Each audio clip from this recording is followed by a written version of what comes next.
Welcome to Shareware, the weekly podcast of friends discussing games, news, and everything in between. Each episode ends with the game club, or is comprised solely of it. Maybe it just begins with the game club and ends with the... Hold on, are we just throwing aside our long-standing tradition of speaking the whole thing? Yep. Yeah. Fuck tradition. I didn't agree to this. We're youthful renegades. We're doing shit our own way. Yeah. I have the mind of a 63-year-old man, and I only do the things I enjoy. So each over and over episode, again. except this episode, which is completely different, ends with the game club. This episode, we will be doing the full episode as the game club, as we had 2 sections to play through in Alpha Protocol. That leads us into this week's game club, which is Alpha Protocol. Man, this week might actually be a short episode. Now that you've said that, there's literally no chance of it happening. So now that Brett just said that, look down at the time that this episode's going to be, show notes. And then it just says like 4.5 hours, and you know what you got yourself into. So Brett, Oh, you're doing it. This time we managed to cover the tech support with banter. We did it. We didn't call attention to it. Nice work, Brett. This is the first of many. Yeah. First of many times I salvaged the mic. Yes, that too. well, I mean, I did kind appreciate of dropped it at the end because I was like, oh shit, I have nothing else to talk about. So Brett, Yeah, he You looked could at me. introduce us. Oh yeah, he did. Oh. So I'm Brent, and with me, there's these 2 guys. He forgot our names. He forgot our fucking names. Is it So egotistical. Jash? It's George. George? You got it completely wrong. I always thought it was Hash. That's my nickname, Hash Browns. Because I love potatoes. Oh, I thought it's because you smoke weed and you shit yourself a lot. No. Oh. Well, That's past- why I got my nickname. I'm well past that phase of my life. Shitting yourself or smoking weed? Both. Who else is here? I mean, I still shit myself. Well, yes. Okay. I mean, I guess this guy here is too good to shit himself once in a while. I know, I'm so elitist. Fucking bourgeoisie motherfucker. Yeah. Okay, so we got 2 names down, so we're getting somewhere. We got Brent, Josh, and then there was a third person who's the version of Brent you find in the bargain bin at GameStop, Brett. The bad, poorly received sequel. Yeah, but it's already been opened, and there's kind of like scratches on the disc. There's like a little glob on it that might be candle wax, might be dried semen. You don't know. So Brett is Brent Electric Boogaloo, essentially. Absolutely. Okay. Well, that Because wraps I'm up- electrifying. We have now finally introduced finished the ourselves. intro. 3 minutes and 27 seconds in. Told you it was going to be a short episode. Yeah. Oh, by the way, if you would like to skip to any part of this, the timestamps are in the shows. Yep. So you guys could check those out. Please make All the show one part. just Game Club. Yeah, 1 minute to 5 I guess years. you can skip I could to the do minute. that if we... Well, yeah, sure. Why not? We're doing a bit? The bit is now manifest. All right, you already saw the bit. So what- but now you see it. You see the post-production process. Pull up your phone and go to where you would find lyrics and or information. And you'll see it It'll says, be very funny. it You'll says love Game it. Club there. It's going to be hilarious. Yeah, you're gonna be like, they did do that thing they said they'd do. That's fantastic. Watch now. I'll just write something completely irrelevant to either the actual show notes or the words Game Club, and you'll look like a complete fool. Just post one of my short stories, Okay. like in its entirety. Now that would there's a imply that joke. I haven't already deleted all your short stories. Well, I only deleted the ones that I wanted nobody ever to see. And those are the only ones I wanted in there in the first place. So Yeah. Do you still have YouTube videos of you writing some of those? Yeah. Okay, because I started watching one of those, and I got a good 10 minutes in until I'm like, what? What am I, what's doing with my happening here? life? Little backstory. And then on that. I guess I just got drunk and I was live streaming myself writing. It's just I mean, it's very low quality content, but I listened to it because I said 10 minutes. I listened to another 5 after I realized what I was doing. So that's 15 minutes of low quality content You that got- I Well, consumed. It gets better the longer you go because I get more and more drunk and just fed up with myself. Like at one point, I'm like trying to find a synonym for gravity, and I know this because I always watch my own videos like 5 times because I have an ego the size of a mountain. And like I just start going fucking apeshit. I start losing my fucking mind over finding a synonym for gravity. I start going, "Are you retarded? Are you fucking simple? It's gravity. It's fucking easy." Actually, I remember that part. Yeah, Yeah, see, it's pretty good. Did you just not have access to a thesaurus? That's cheating. Okay. You gotta use the He had the- thorth of the heart. He had the whole internet at his fingertips. Well, I also had a whole lot of booze at my fingertips, so those kind of cancel themselves out. You get a little bit of a laser focus. I'm kind of imagining you with like 10 bottles on your hand. Yeah, like and you're trying to type, and you're like, "What's gravity?" this is fucking. I forget what I ended up going with because I completely threw that out. Down emotion. Heavy bit. Bad thing, bad feel. It's like So. yeah. Anyway, about my fucking writing prowess. So Alpha Yeah. Protocol. Yeah, I guess we're talking The about game I wrote. Yep. Yeah. That would explain so much. You're welcome. I told you the story was amazing. We played through That's the why ending. Thornton doesn't reference Mina at the end. Played through the ending. Yeah, It happened. it did. All right, that's good. Bye. All right. Peace. See you next week for our new host. Wait, what? Oh, don't worry about Jumping it. the What gun. was that? What? I Nothing. didn't catch that. So we I'll start have to go in back and listen to Taipei, it. Yeah, we start in Taipei. Taipei. in this little shithole of an apartment. It's not even really an apartment though because there's no door. There isn't? No, you're basically in a living room that has a bathroom adjacent to it, but there's no door to leave. You're like in a. It's like a cell. I didn't understand it. Maybe you dropped through the ceiling. I guess Man, I must have just seen a door there in my mind's eye. it would make sense for there to be a door there, but there wasn't. But what there is. That's why it's secret. Yeah, it's very. There's no way to get into the cover. My question is how did Michael get in there without realizing that it was like a shitty little place? Then he comments on it when he's inside. Like he's like Yeah. walking through the slums. This place better not suck, Mina. Yeah, like just somebody's just jacking off into an alleyway, like onto a cat. He's obviously in this terrible like. Bill, how did he not notice this when he's coming in? And he just brings it up when we get there. Well, I'm not seeing evidently, any high rises. evidently, what happened is the finances of literally every person in like a mile radius went into funding this underground base that you go through a trap door. With Man, no it doesn't even look good. I was actually No, it's very utilitarian. I was a little disappointed with the underground base. I was kind of hoping that you were just gonna live in this slum house for a while. That would be good. cool. Like just like Mina, I can't see you. This television has about 12 pixels. Although it kind of makes up for it by having, instead of a door like all the other safe houses that you just walk out of to go to your missions, there's just like a hangar with a motorcycle in it that you drive off. Into That's the pretty distance. cool, yeah. Yeah. Actually, this was the first time I realized that you could access the missions from Intel instead of going to the door every time because I'm an idiot. Wait, Yeah, really? I accidentally. Are you stuck- fucking serious? Well, Yeah, they you- don't really explain that No. to you. But if you open up Intel, it shows your missions and you can click on them so you don't have to walk over to the door every time. I kind of just realized that worked in like the second episode of the Game Club because the menu looked similar, and I was like, wait a minute, is this just the exact same menu but I don't have to go to the door? I can't Okay. fucking believe this. Well, There's no reason to expect that you could do it that way. Oh, by the way, now that you guys are done with the game, I found out how to handle the menus. Yeah. You can always right click. Yeah, I said that the first episode. Oh, you did? right click. Right mouse button, always back. Well, Brent and I both missed it. Okay. Apparently. I guess. But like when you hit M, you can just right click out. Yeah, okay. You should put a show note in there. Yeah, for put a me. show note in there Yeah. that Brett explains the right mouse button for the second time. Okay. These Okay. show notes are going to get longer and longer if we Yes. keep going with this. It's a good bit. Yeah.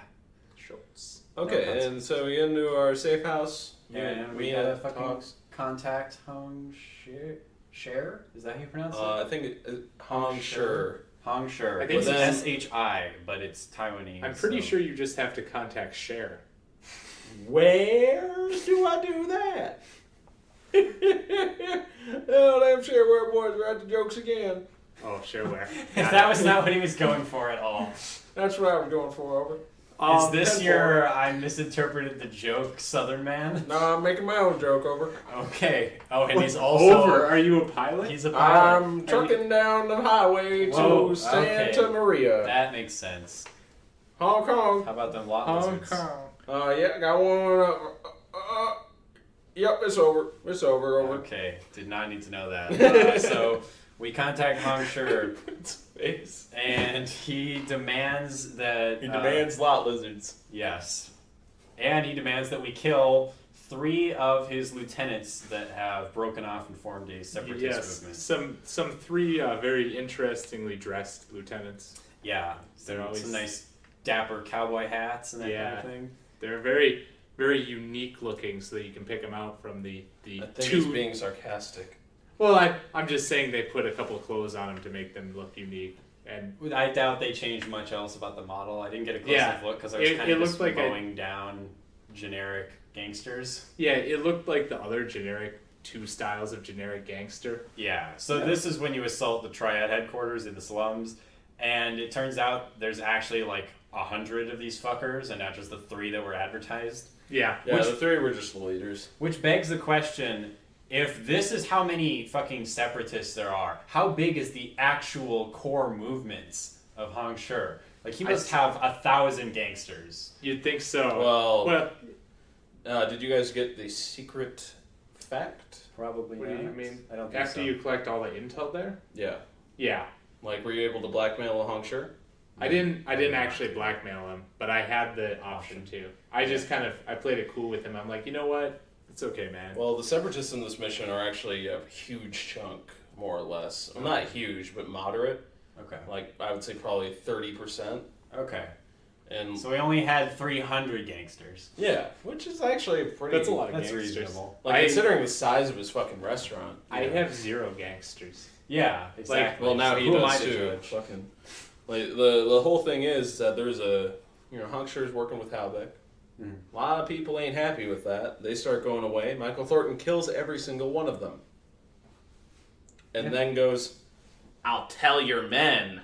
Like, yeah, okay, you're going to tell my men that you killed all of their friends because they did the right thing.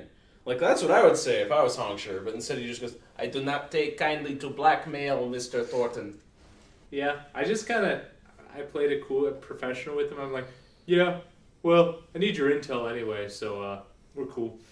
Which, Well, the cool thing you can do is you can do the blackmail option, and then you can be like, what is your silence worth, Mr. Thornton? And you can be like, your friendship. Really? Yeah. does he like that? I think so, because I think he's just like, okay, well, all right, I guess. I want like the lights to then dim and there's like candles or like around the edging of the room and then some smooth jazz starts playing. Then Thornton says, no, I mean your friendship. If you wanna be my lover, you gotta get with my friends. Something, Triad work is something, easy. but blackmail never ends. But at the end, Just try to get things. it's hard to get back on track after that. Something like that, no. He reveals that the assassination attempt on the president, which is kind of the crux of our operations in Taiwan, it's going to take place at this train station. Yeah. But we don't really get the specifics, so we got to do more research. He's just like, hey, you know the train station? You want to shoot him there? It Ever in there? exists. Yeah. Check it out.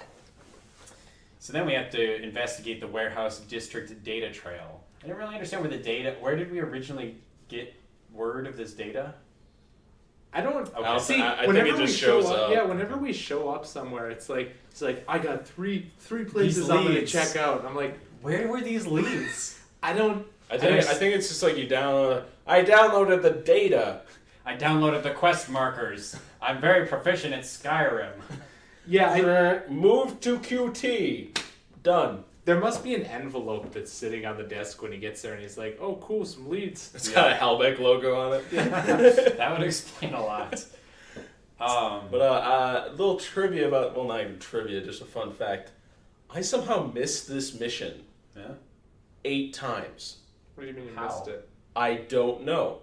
I have no earthly fucking idea. But on my 8th or 9th playthrough, this was a new mission for me, and I was blown away. Huh. Does it have to do with your G22 allegiance? Maybe. Nope. Okay. You can go to Taipei first thing, which I did in my one sitting That's playthrough weird. stream, which was really fun. Maybe actually. you didn't get that. Maybe you didn't remember to pick up that quest marker. I think Maybe I just you maybe, killed maybe I Breakout. just went fuck it, fuck Taipei.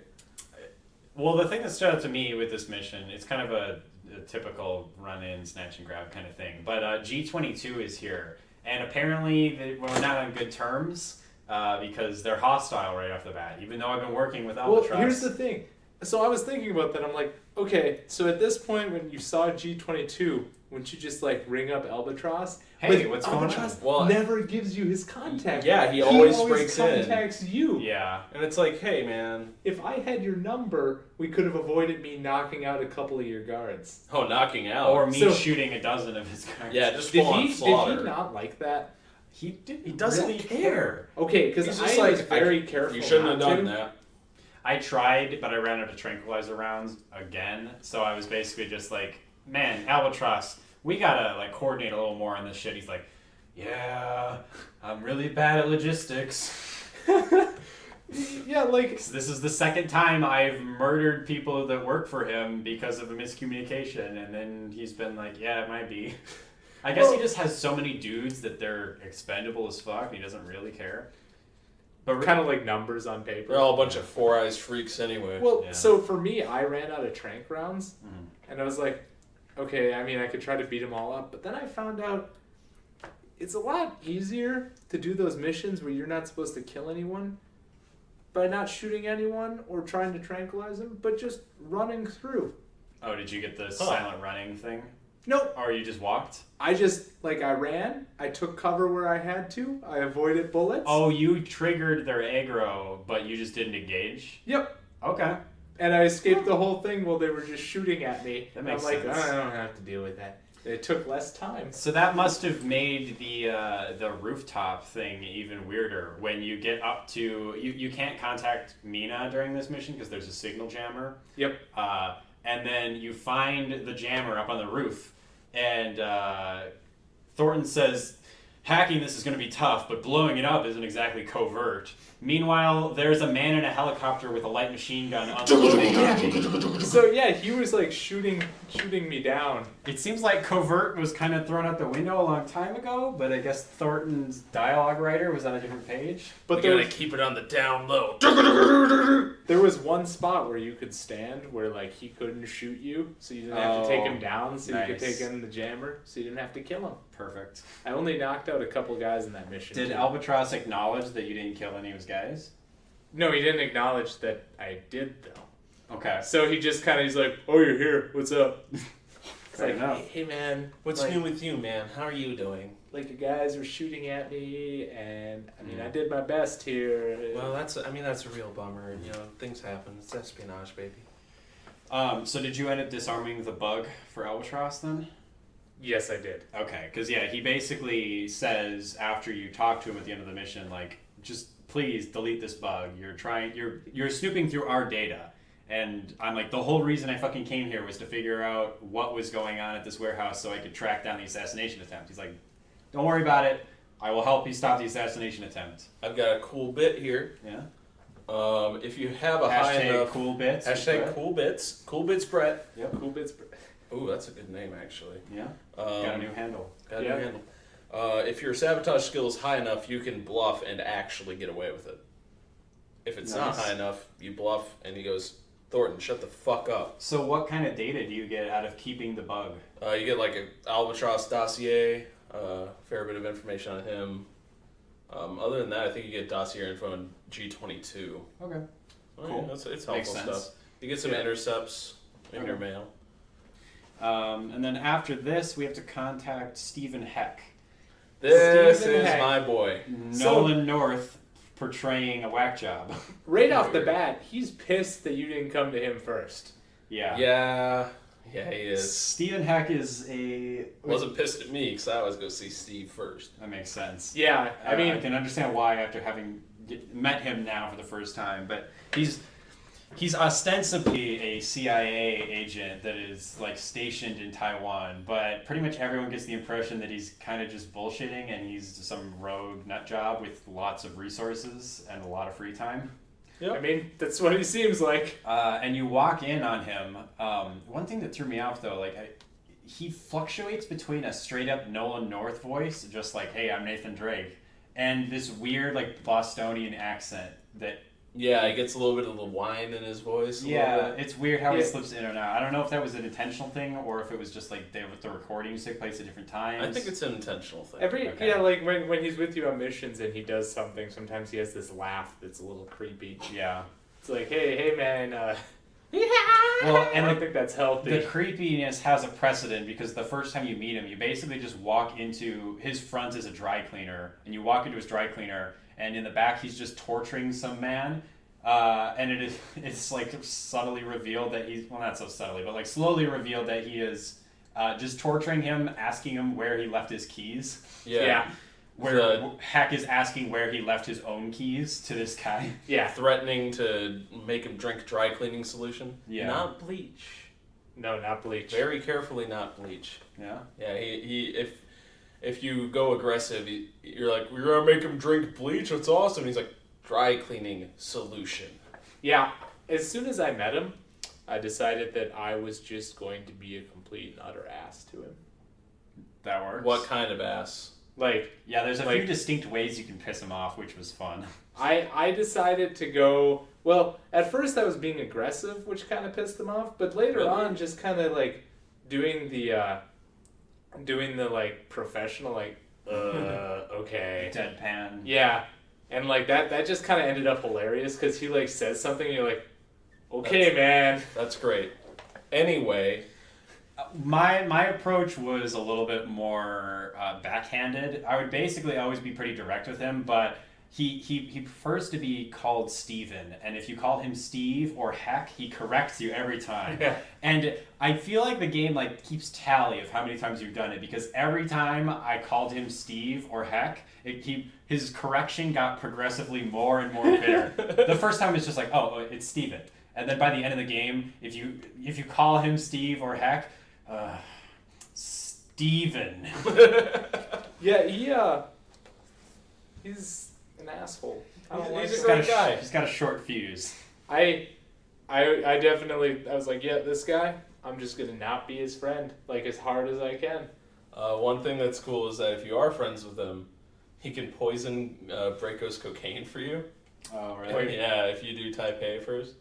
Oh. Something one of my viewers said, the only viewer, said, was that apparently Z can come with you on that Marburg mission in Rome. Really? That makes sense. Yeah, she can be like a handler. That's cool. I never knew that. Huh. It was cool. Anyway. We inevitably get around to the point after a bunch of either pissing him off or hyping up his, like, he's got a lot of conspiracy theories. Yeah. He's got... Operation Acoustic Kitty. Like that email he sends you. Oh, we gotta get to that in its own time. That thing is a work of art. Okay. But basically, he's like, I don't know the details of the assassination, but the National Security Bureau will definitely have information on it. So snag the dossier off of one of their agents, which sends us to the Grand Hotel. Yep. To get the NSB data. This mission's alright. This mission. I like this mission on paper way more than in practice, because essentially what happens is you're getting the crew together. It starts off, you are in, like, you've checked into the hotel like a normal customer, and up on the TV you've got a split screen 4 individual display of Scarlett, Mina, Heck, and yourself. All coordinating on the mission. And yourself is in real time. Yes. So what you can do is you can just keep pointing your gun like a fucking spastic, and you just be like punctuate everywhere, just going.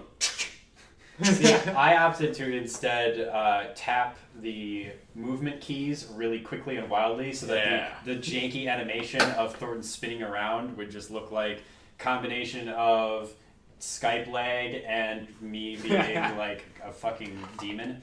Another personal favorite is just doing the inspiring speech, but just leaving the frame for it. Walk away Just into like the bathroom. You're ordering fucking room service while giving this inspiring speech. We all have our special set of skills, and if we pull together, can I get a sundae? I know we can accomplish what we've set out to do. Or it's like he's in the bathroom, like shaving. Yeah. Better that he's sitting on the toilet with the door open. He's like, we all special set of skills, guys. We gotta do the best we can. Chinese food does not agree with me. Because I think I just shat a whole dumpling. That's a lot of dumpling. Okay. One lesson learned is don't flirt with Scarlett on this group chat because Mina does not take well to it, which then makes Scarlett annoyed. So the flirtatious one, that one option where she's gonna go meet the guy downstairs, and you're like, oh, the flirtatious option. This seems innocent enough. Yeah. And then you say it, and she kind of like doesn't like it at all. She's like, I didn't want to grow up to be a honeypot. Okay. Jesus. Yeah, it doesn't go over well. And Steve has like nothing to say about it, which is like the only time he doesn't talk. And he's just staring at the camera like, I think he's basically just mentally just like, I'm gonna let you take care of this one. You kind of dug your own grave. If you're professional with her, it's actually very reasonable. And she goes like, oh, thanks. I didn't expect this. Yeah. Well, she kind of like. I feel like we delved into some deeper part of her personality because she was very upset about it. Yeah. Everyone thinking of her like that. It's definitely, it probably like triggered some kind of past dilemma she had with an ex or something. I have a problem with being too hot.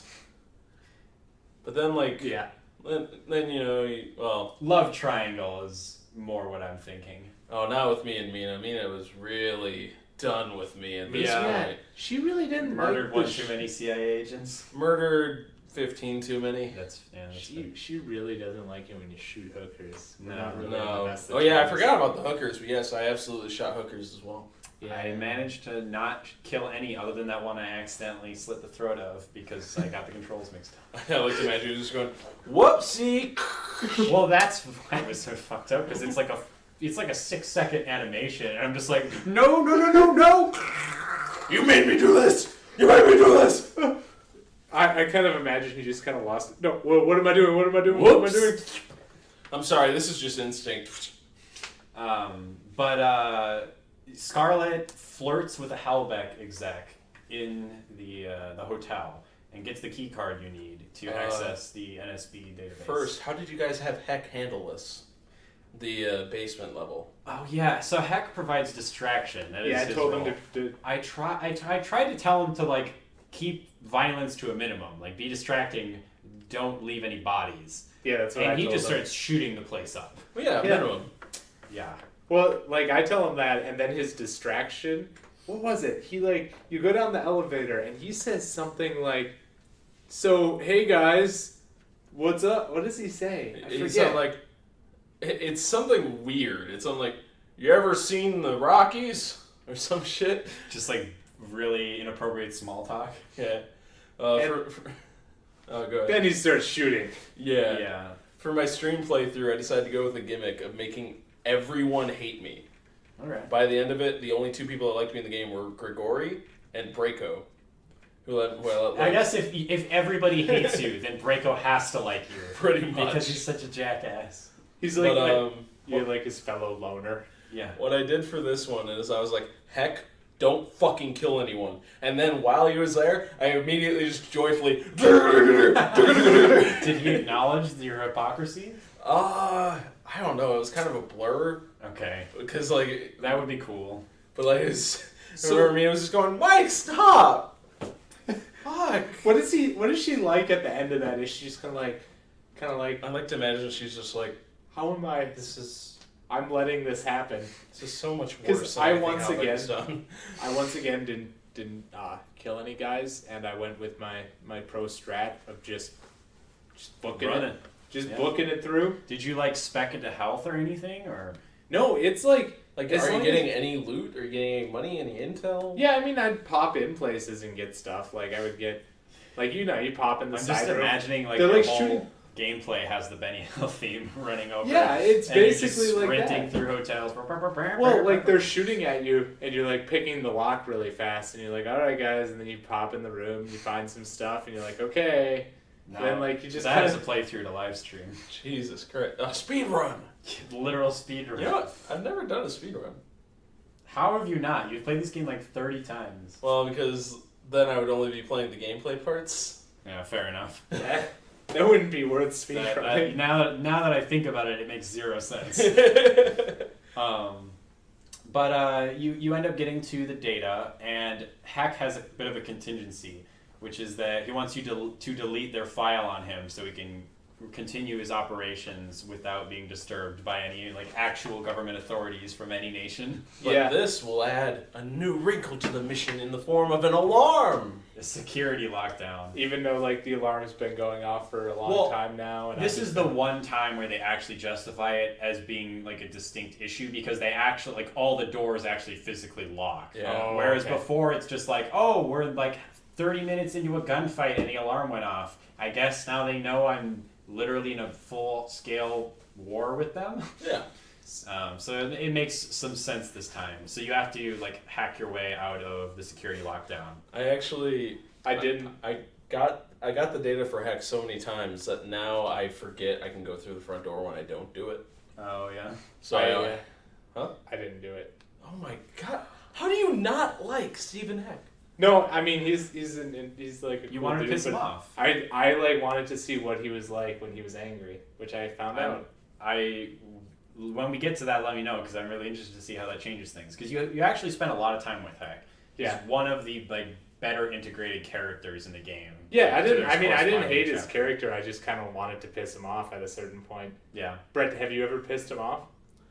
Well, I did in this latest playthrough, but I did Taipei first, which, by the way, really fun going from Taipei to Taipei. Yeah. That was a lie. Okay. Doing the same missions immediately after is a real bummer. Especially with like way fewer skill points and weapons and that kind of thing, I can imagine. Oh Yeah. man. Well, with Veteran I had, but you know, whatever. Yeah. But the main thing is that if you piss off Heck is your lifeline in terms of the game structure. Heck is the one guy who you cannot lose. So if you go into Taipei first, you have no other allies. So Heck cannot actually dislike you. He can be in animosity, he can be in hatred, Yeah.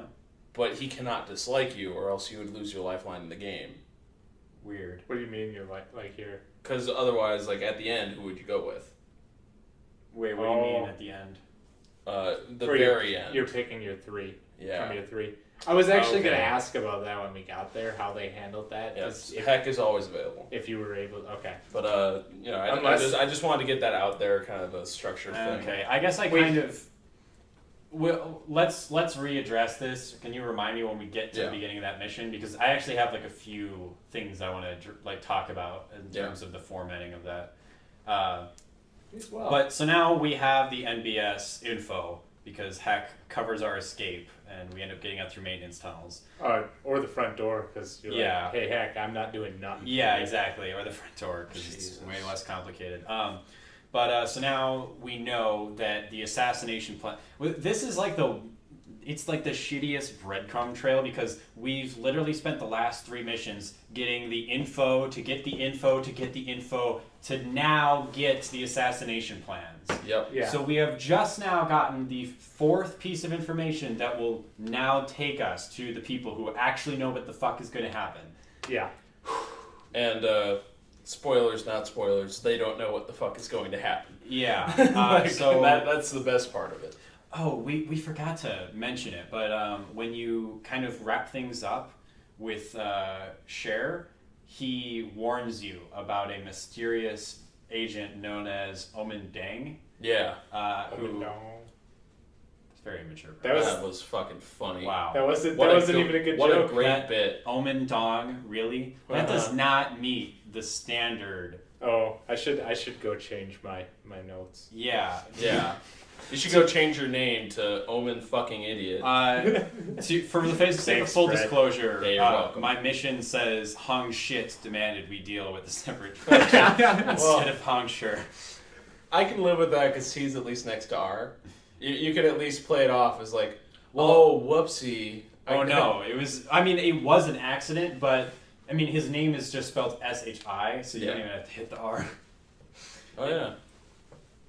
It was just a mistype, and that's happened a few times. It wasn't in my just a notes. mistype. It was was a mistake. It was my subconscious coming through, and I decided to leave it. Oh, I'm taking a honk shit. I'm calling But then we back. have to get the flash Yeah. drive with the data. Yeah.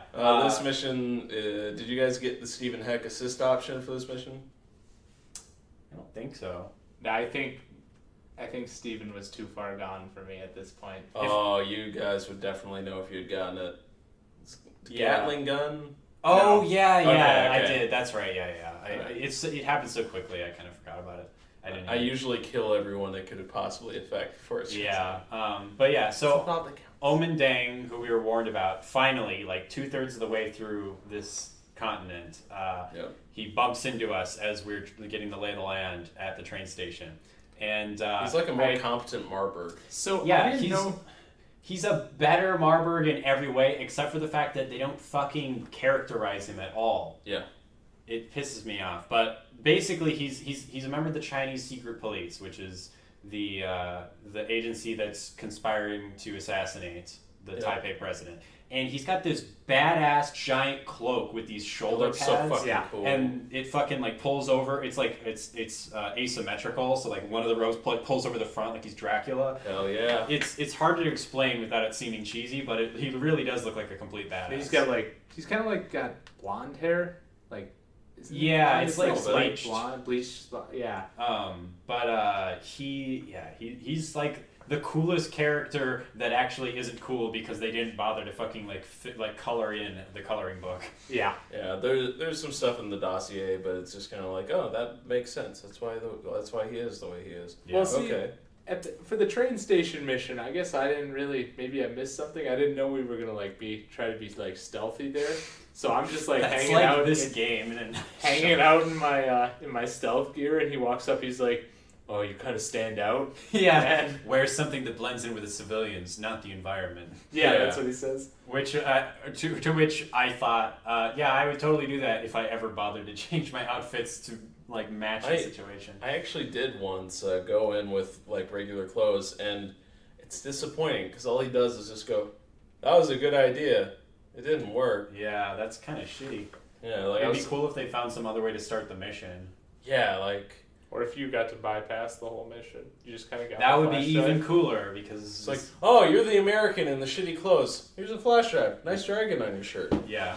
So I love how that's, if you look in your inventory, that's your Far East clothing. Because it has a fucking like tribal dragon on it. It's like the most Americanized Far East. I didn't see that. The only way it could have been worse That's is if it hilarious. was quote Oriental unquote. Far East quote Oriental unquote Yes. shirt. Far East Asian Oriental Chinaman.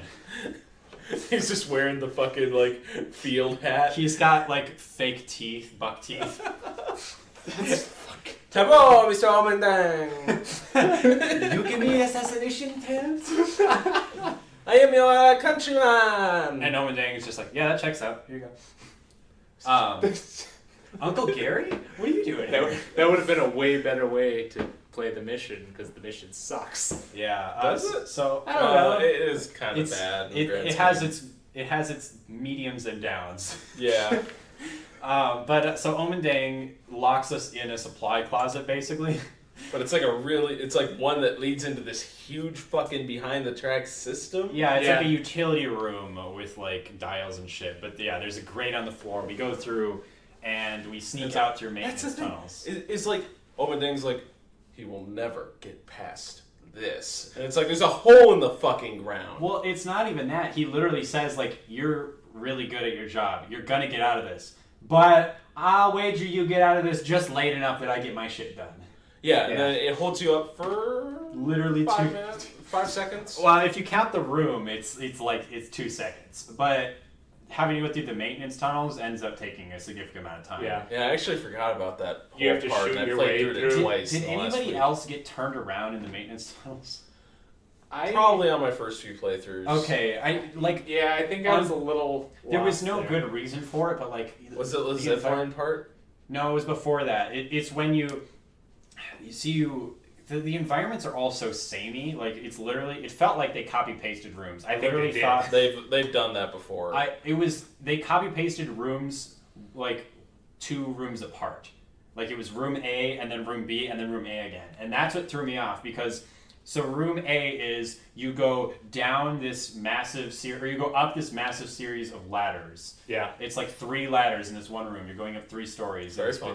Very fun. Takes a lot of time. The AI wigs out every time you get on a ladder because apparently you just like cease to exist in the world until you're at the very top or the very bottom of the ladder.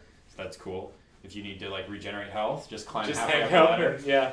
Um, Hang out on it. Do what you gotta do. you get to the top of the ladder, and then you walk into room B, which is just like a catwalk that crosses over one of the train tracks. And there's a guy there, and you shoot the guy, and I got into like a little kerfuffle with him, a fist fight. Ooh, And then kerfuffle. I got a little bit turned around, and I continued, and the next room is also a room where you have to go down a bunch of ladders. And I was like, oh, I guess I'm going the wrong way. This is where I just came from. So I went back in the opposite direction and went down a bunch of those ladders. I'm like, wait a minute. What the fuck is going on? I go down these ladders, and then I go 3 rooms farther down, and then there's a closed locked door, and I'm like, motherfucker. I actually was going the right way the first time, but it looked identical, so I thought I turned myself That's around. bad. So I spent like 10 minutes tripling back on these rooms. Well, that's the immersion of Alpha Protocol. It's the stuff you don't think about that gets you in the end. It's the theme of being a spy, trapped in a world that you don't quite understand, and you have to play it by the seat of your pants. And sometimes you just make mistakes, Josh. I think it's a shitty combat. Good justification, Brett.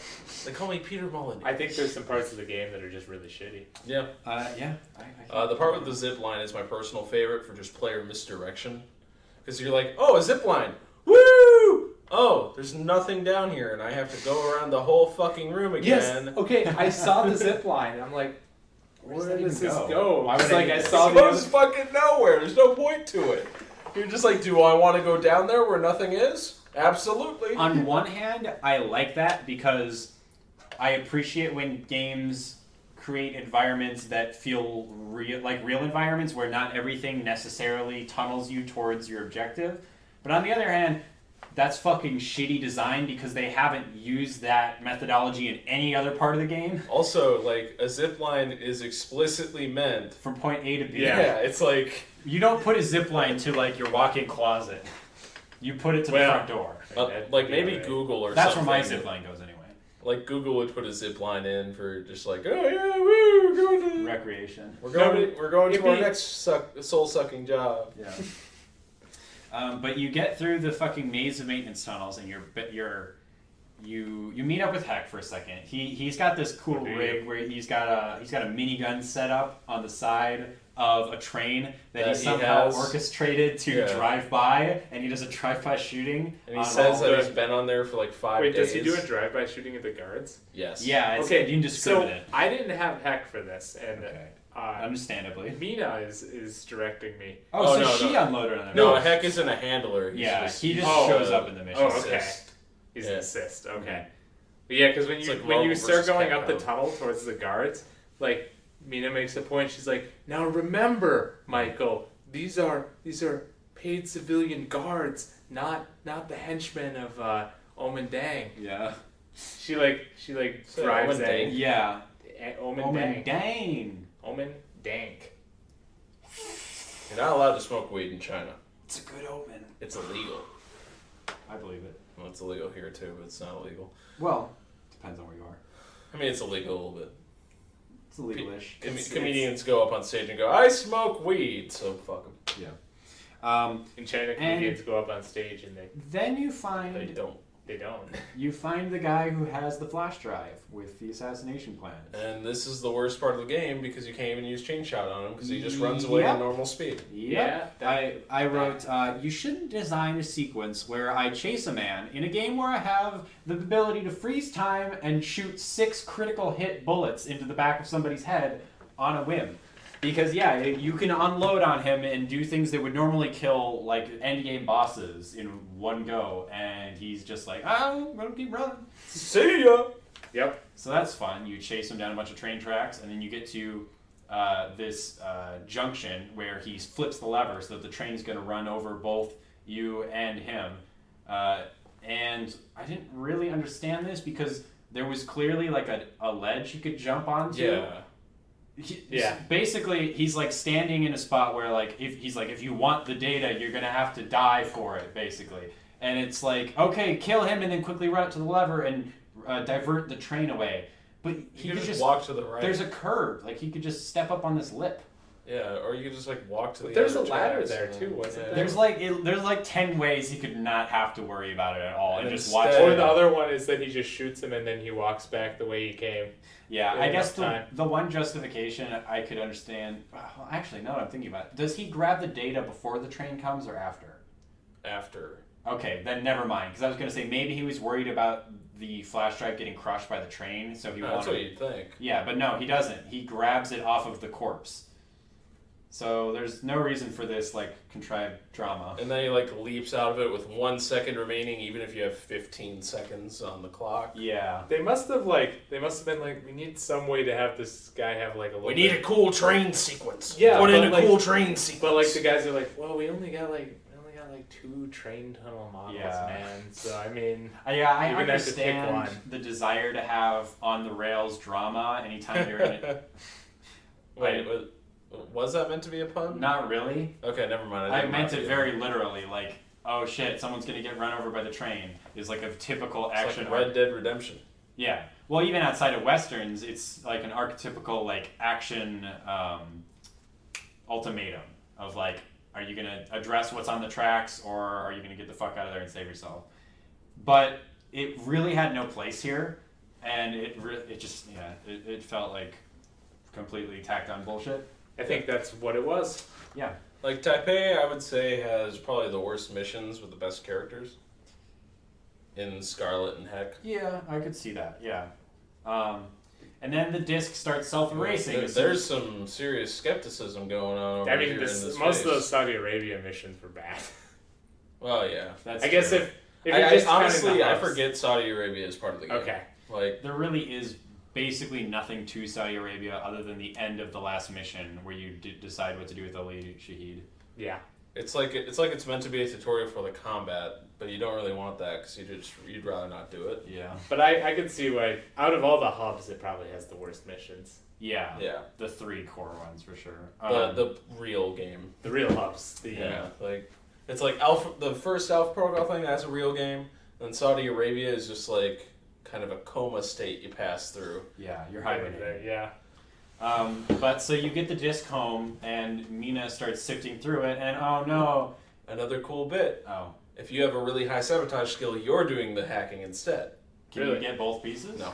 What the Well, fuck? But it's just Mina going, are you doing it? And you're like, yes, I'm fucking doing it. Okay. It's kind of cool. Yeah, that's unfortunate. I guess that's Otherwise, I guess you just take all the...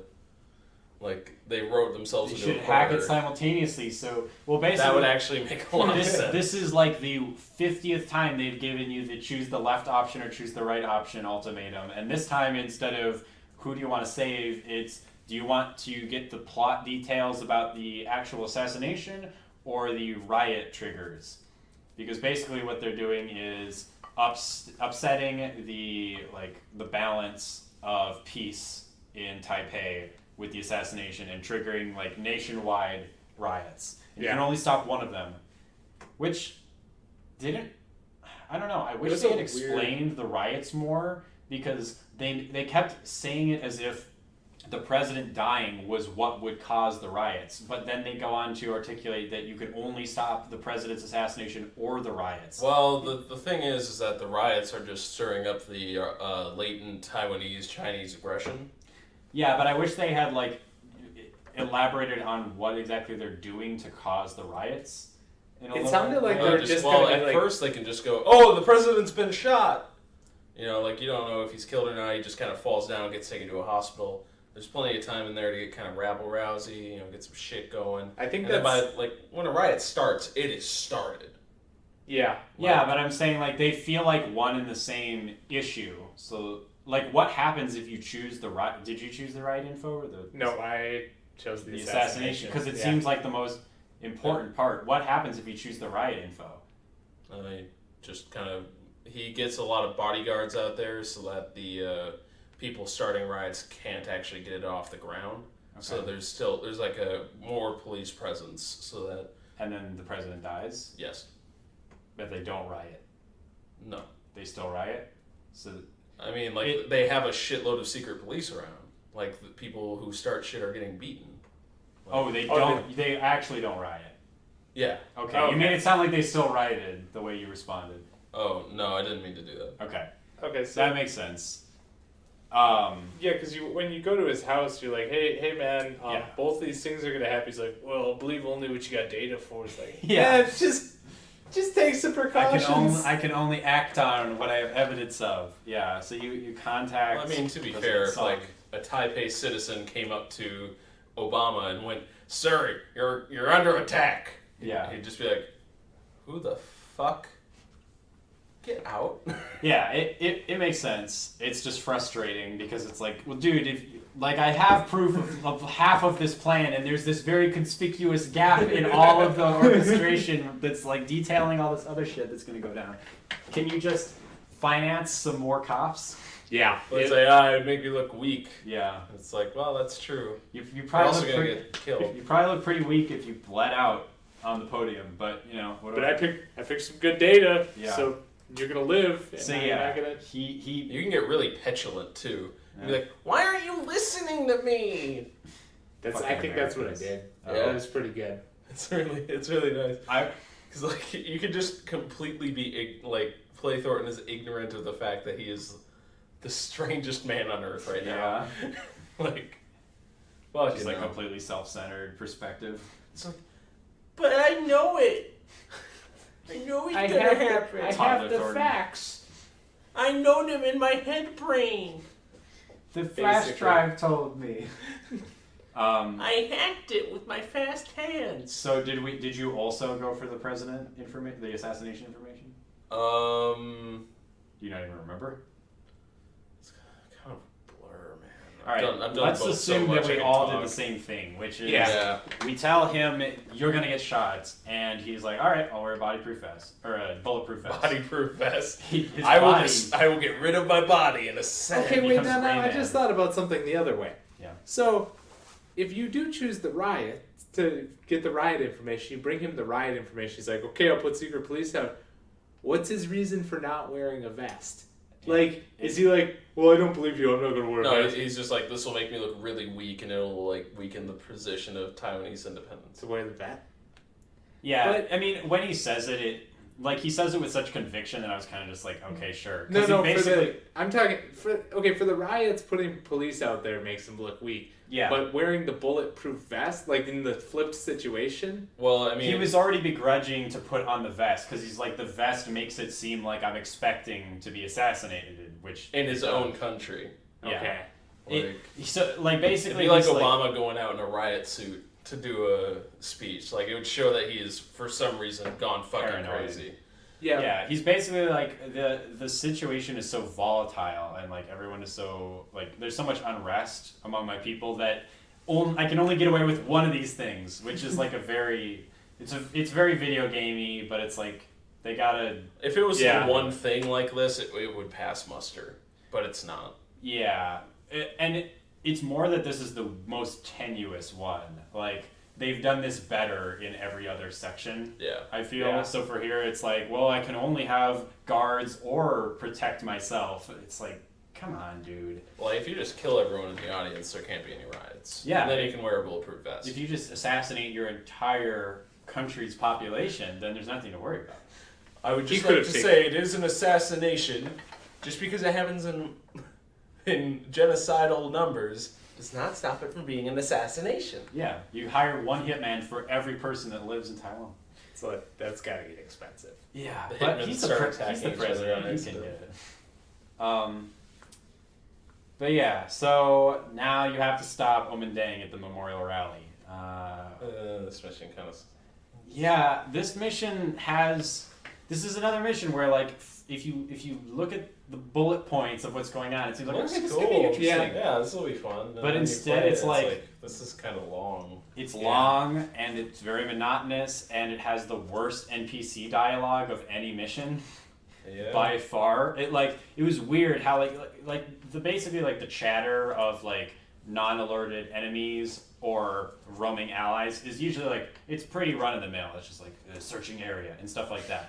But for some reason they found like a really rock bottom point of like it's like the worst put on Chinese accents for the guards, and they're I wonder where I find the Mr. Thornton. well, I had G22 helping me because I'm on good terms with Albatross, and we arranged it back on the bugging mission. And G22 comes up with me, and the guards, the president's guards, like, who are these men?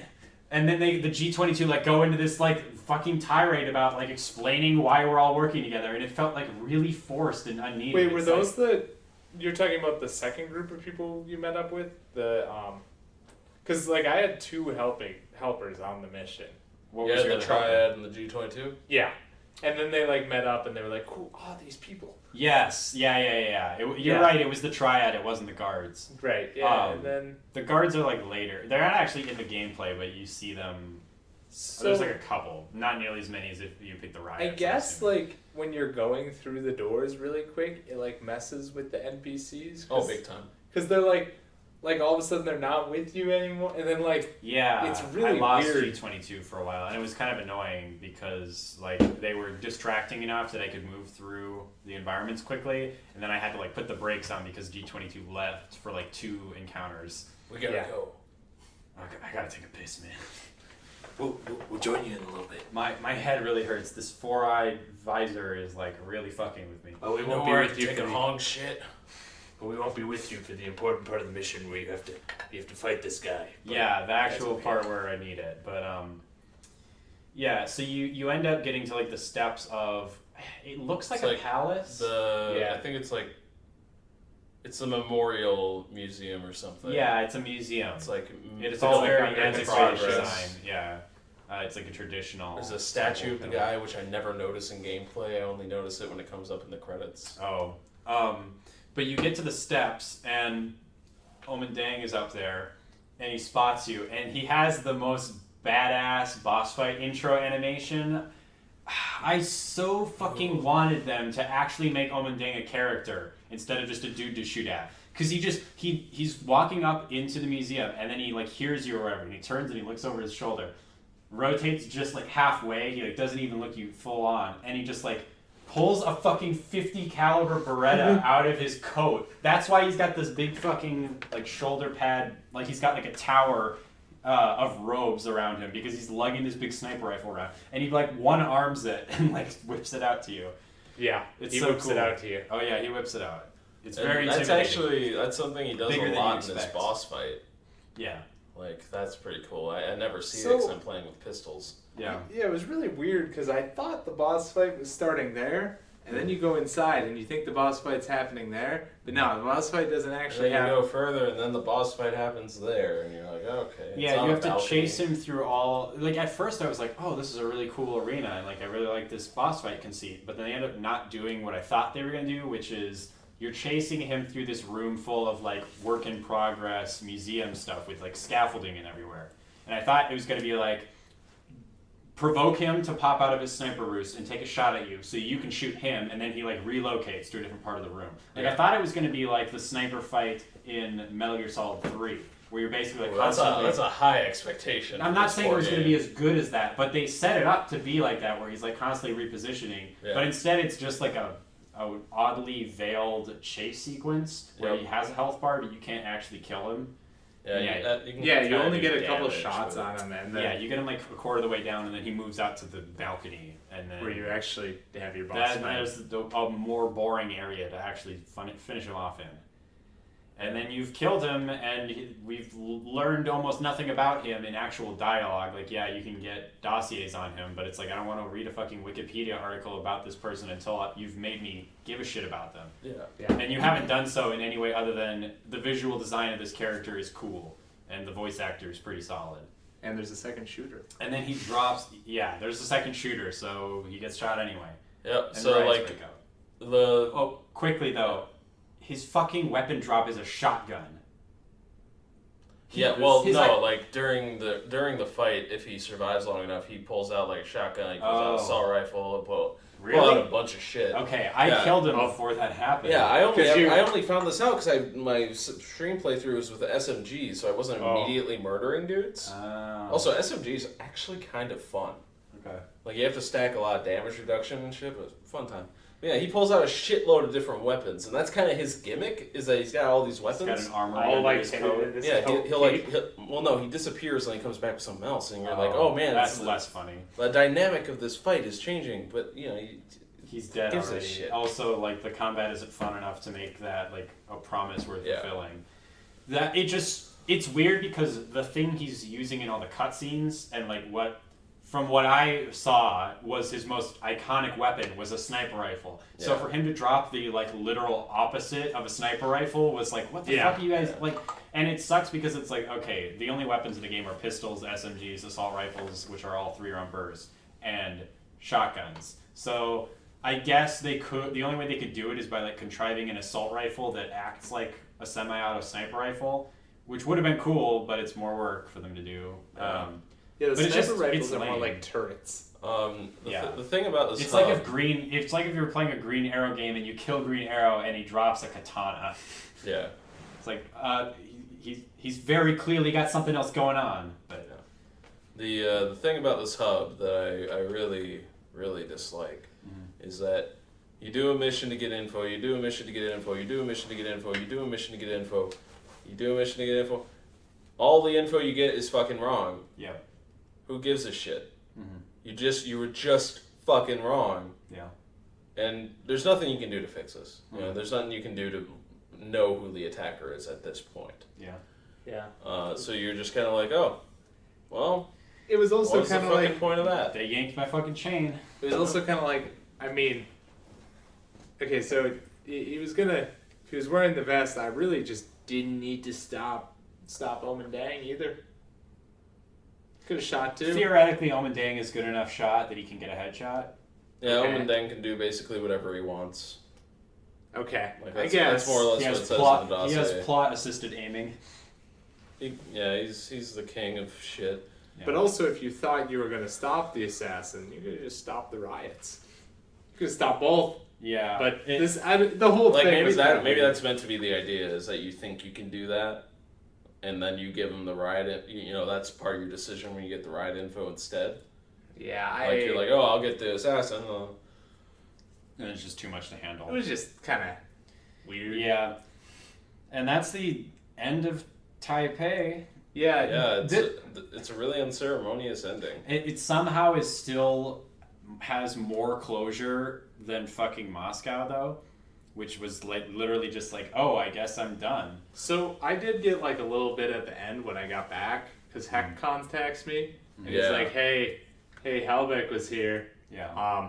Well, the VCI actually... Was it the Oh yeah, it was the VCI. Jesus. So the VCI was there and they were talking to him and he's like, oh yeah, since like you're such a dick and I hate you, I just told him that you assassinated the guy. You tried to assassinate the guy.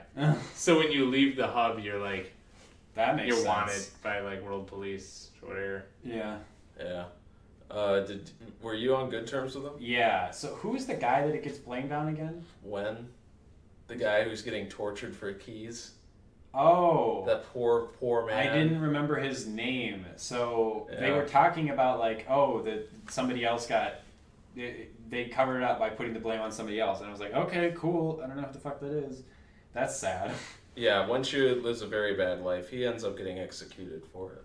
That makes sense. He ostensibly tried to shoot the president. Is that one of those things that's kind of in the end, they tell you? It's... Yep. Yeah, and I just think figured it's such a background detail I can get away with a little taste. Yeah, and That's they fine. allude to it on the news as well. They like talk about like how the consequences will be dire or whatever. So I kind of assumed he was not going to make it out. I just didn't know who the fuck he was at the time. So I saved him by being a dick to. You Heck. did. yeah. Well, Alright. for until the next time Heck needs to blame anyone for anything. Yeah, I guess I never took Heck down. Yeah, so. I could imagine he's pretty forgetful with those keys when he's bored. Fucking hell. Yeah. Well, yeah, so I guess that's kind of it for the Taipei portion. We Which finished the means Taipei hub. that's it for the hubs. We're now in the end game, which Yep. takes place in America. And I'm thinking we should still have our break because my throat's getting rather dry. We, Yeah, that we need sounds the like a break good to break idea. up the Yeah. We will resume with the end game after a brief pause. Well, R&R. Yep. little break. You got a game club song? You have another word for break? A respite? Momentary departure? a shit. Complete lack of talent and improvisation?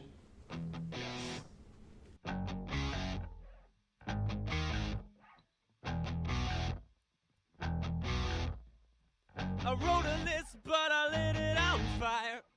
Like I was up on a funeral pyre. Of all the times you burned me and spurned me. I'm 18, but I guess I'm still learning how to get more sleep in my bed without you raping my dreams, without you crawling in my head. My name is Rage and I'm addicted to pain, to the drug that gets you high and then forgets your name.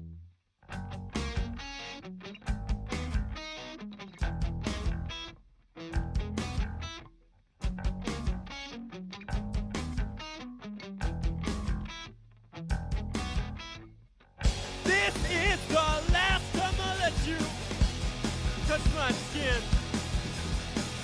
This is the last time I let you under my skin.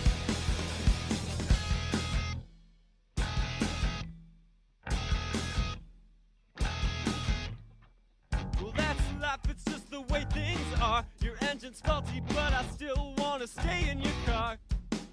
We have no Now we gotta seatbelts, start but we'll be recording just fine. where we're just Does saying game anybody club, even wanna game finish club, the Game club, game club, And game club, game club, game club, game club, game club, game club, game club, So we Game meet up club. with Darcy game in club. public to basically Oh, should we trigger us. introduce it first, or no. Wait, No, whoa, you whoa, guys whoa, ruined whoa, it. whoa, whoa, whoa, we're jumping right to meeting Darcy, but we meet like with 3 different people before Darcy in public. Oh yeah, you're right. We got like we talked to Albatross. Yeah. talk to all the people you're friends with? Yep. Mina. It's Don't like- talk to me now. Yeah. Mina is just like, you? I don't care about you. Okay. Mina and I we were very close, and I basically just decided that being the sociopath and asshole that he is, Thornton is just going to get laid as much as he can before the mission in case things don't go well, and it's going to be his Hell last yeah. chances. So I slept with Mina because she was emotionally vulnerable, and it seemed like the dick move to do. Of course. And it was just after she asks about Madison. She's like, "Are you still beat up about Madison?" I was like, "That's behind me." Leaning for kiss. That happened 3 weeks ago. That's behind me. I chose to save a museum instead. 27 people. So yeah, that was weird. And then I get an email from Alicia Heat finally being like, "Yo, remember like 4 months ago when I said I would help you out? Yeah, let's meet up." Yep. So we meet with him. Let's meet up in fucking Egypt. And yeah, I was like, "Are we fucking back in Saudi Arabia? What is going on?" It's weird. Yeah, you like fly all over for these. Well, for that one. Yeah, you must spend like a week in the shittiest safe house. By the way, if you thought Rome was bad, I don't know if you looked. The skybox of that last safe house makes Rome look like a fucking wonderland. Oh, I only bothered to leave the menus so that I could go to the computer for email. Genuinely looks like a Nintendo 64 texture out there. Oh. And I mean that. I expected this one to have Mina hanging out in it. Because it seems like she's just chilling with you before you start the mission, but she's not there. So I don't know where she went after you fuck. Back to Alpha Protocol, I think, which, that doesn't make any sense. No, it doesn't, and it sure doesn't speaking of work out. which, something that was pointed out to me, another thing. You know when Darcy is with you, like on that on that mission in Saudi Arabia? Yeah. How does that make any fucking sense? He had to get drugged for 2 days to leave Alpha Protocol, to pick you up in a helicopter, and then drugged for 2 more days to go back to Alpha Protocol. Yeah, they really needed somebody because they don't. They really needed somebody who could explain the sandstorm. Over the phone, but all he says is, "You're alive, ain't you?" And he just goes back home. Like, what's the fucking point? Yeah. He must have done something else while he was Yeah. there. Like gone sightseeing, maybe. That kind of is, can't even that's one of the many details that makes it seem like they came up with the whole you go rogue at the beginning of the game concept halfway through writing this game, because it feels like Parker and Darcy and who's your boss again? Westridge are supposed to be characters that you like grow to understand over the course of the entire game instead of meeting them for the first hour and last hour. Yeah. That was kind of weird. It's like, I mean, I don't like when Parker showed up, I didn't even know Parker. I was like, yeah, you never met him because you I was skipped like, that. hey, what's up, bro? If it's possible to literally skip these characters entirely, it's like it seems like something. Did he at least act like he never met you? No. We were like, he's like, hey. Parker. Yeah, he's like, hey, Parker. And then Parker says like, whatever. I knew you were a shitty agent. 'Cause Yeah, you never. you Well, didn't show up to class. We're getting a little ahead. Yeah. You can also talk to Scarlet. Yeah, so I of course have sex with Scarlet as well because evil Thornton. Have you been sending all your news to Scarlet? Yes. Did you find out who the assassin was? No, maybe I didn't read it. Who was it? We'll get to it. It's actually a very entertaining bit. I just wanted to know because it's a very interesting wrinkle. Okay. Then you go And say hi to... you get an email from Stephen Heck if you're on good terms with them saying I banged 2 chicks at the same time. Dude. Oh, we forgot the mail. Classic Office Space. Oh, the mail from Heck earlier. He sends 2 full boxes full of batshit crazy, and you have 3 options. You can be like, "Hey man, that's okay, but don't send this to me again." You have "Shut the fuck up." Sincerely, Michael Thornton. Yeah. And you have quoting Time Cube back at him. Yeah, That's your options. I went with the third option of like hyping up his story because that's basically what I did for the most part with him is just like feed into his delusions because it was pretty entertaining. I told him to fuck off. Yeah, I told him to That shut makes the sense. fuck up one just because it is the most. It's just perfect. You know, perfection is what you get not when there is nothing left to add, but when there is nothing left to take away. Also, I really desperately wanted to go, at any point in any of the safe houses, you can recustomize Thornton by going to the bathroom mirror. I wanted to take off the cap and the glasses, shave the beard, and shave his head so he looks like he does in the interrogation scenes. Oh, yeah? But there's no option to do that. You can't shave his head. You can only give him like a short haircut. Oh, right. I suppose... Well, no, they don't get rid of your hair. So... We'll get to that in a little bit, but it makes no sense from any perspective. Yeah. I really wanted it to be like the final showdown. Thornton, he's taking off all of the artifices of Leaving- badassery. It's like Leaving only a little soul patch. it's like Yeah. his kind of disguise. yeah, almost. disguised as a douchebag to reveal the actual douchebag underneath. That is like a Jason what is his name? The crank guy. Jason Statham. Statham. I was gonna say Statham. Stamos, and I'm like, that's not a name. Stamos. Jason Statham knockoff. I think George Stamos is a person. Okay, I'll take your word for it. It's probably somebody I've seen in a movie or something, and then I compartmentalize that information deep down in my psyche. So you were talking about Heck sent you an email because you guys are gonna hang out. You guys Yeah. are like fuck buddies or something. Yeah, he gives me the Office Space 2 chicks at the same time brah story. And then meet Albatross first, or don't even meet him. I call up No, Albatross. you don't call Or Albatross. he calls you. Which is But you hilarious. pick the mission.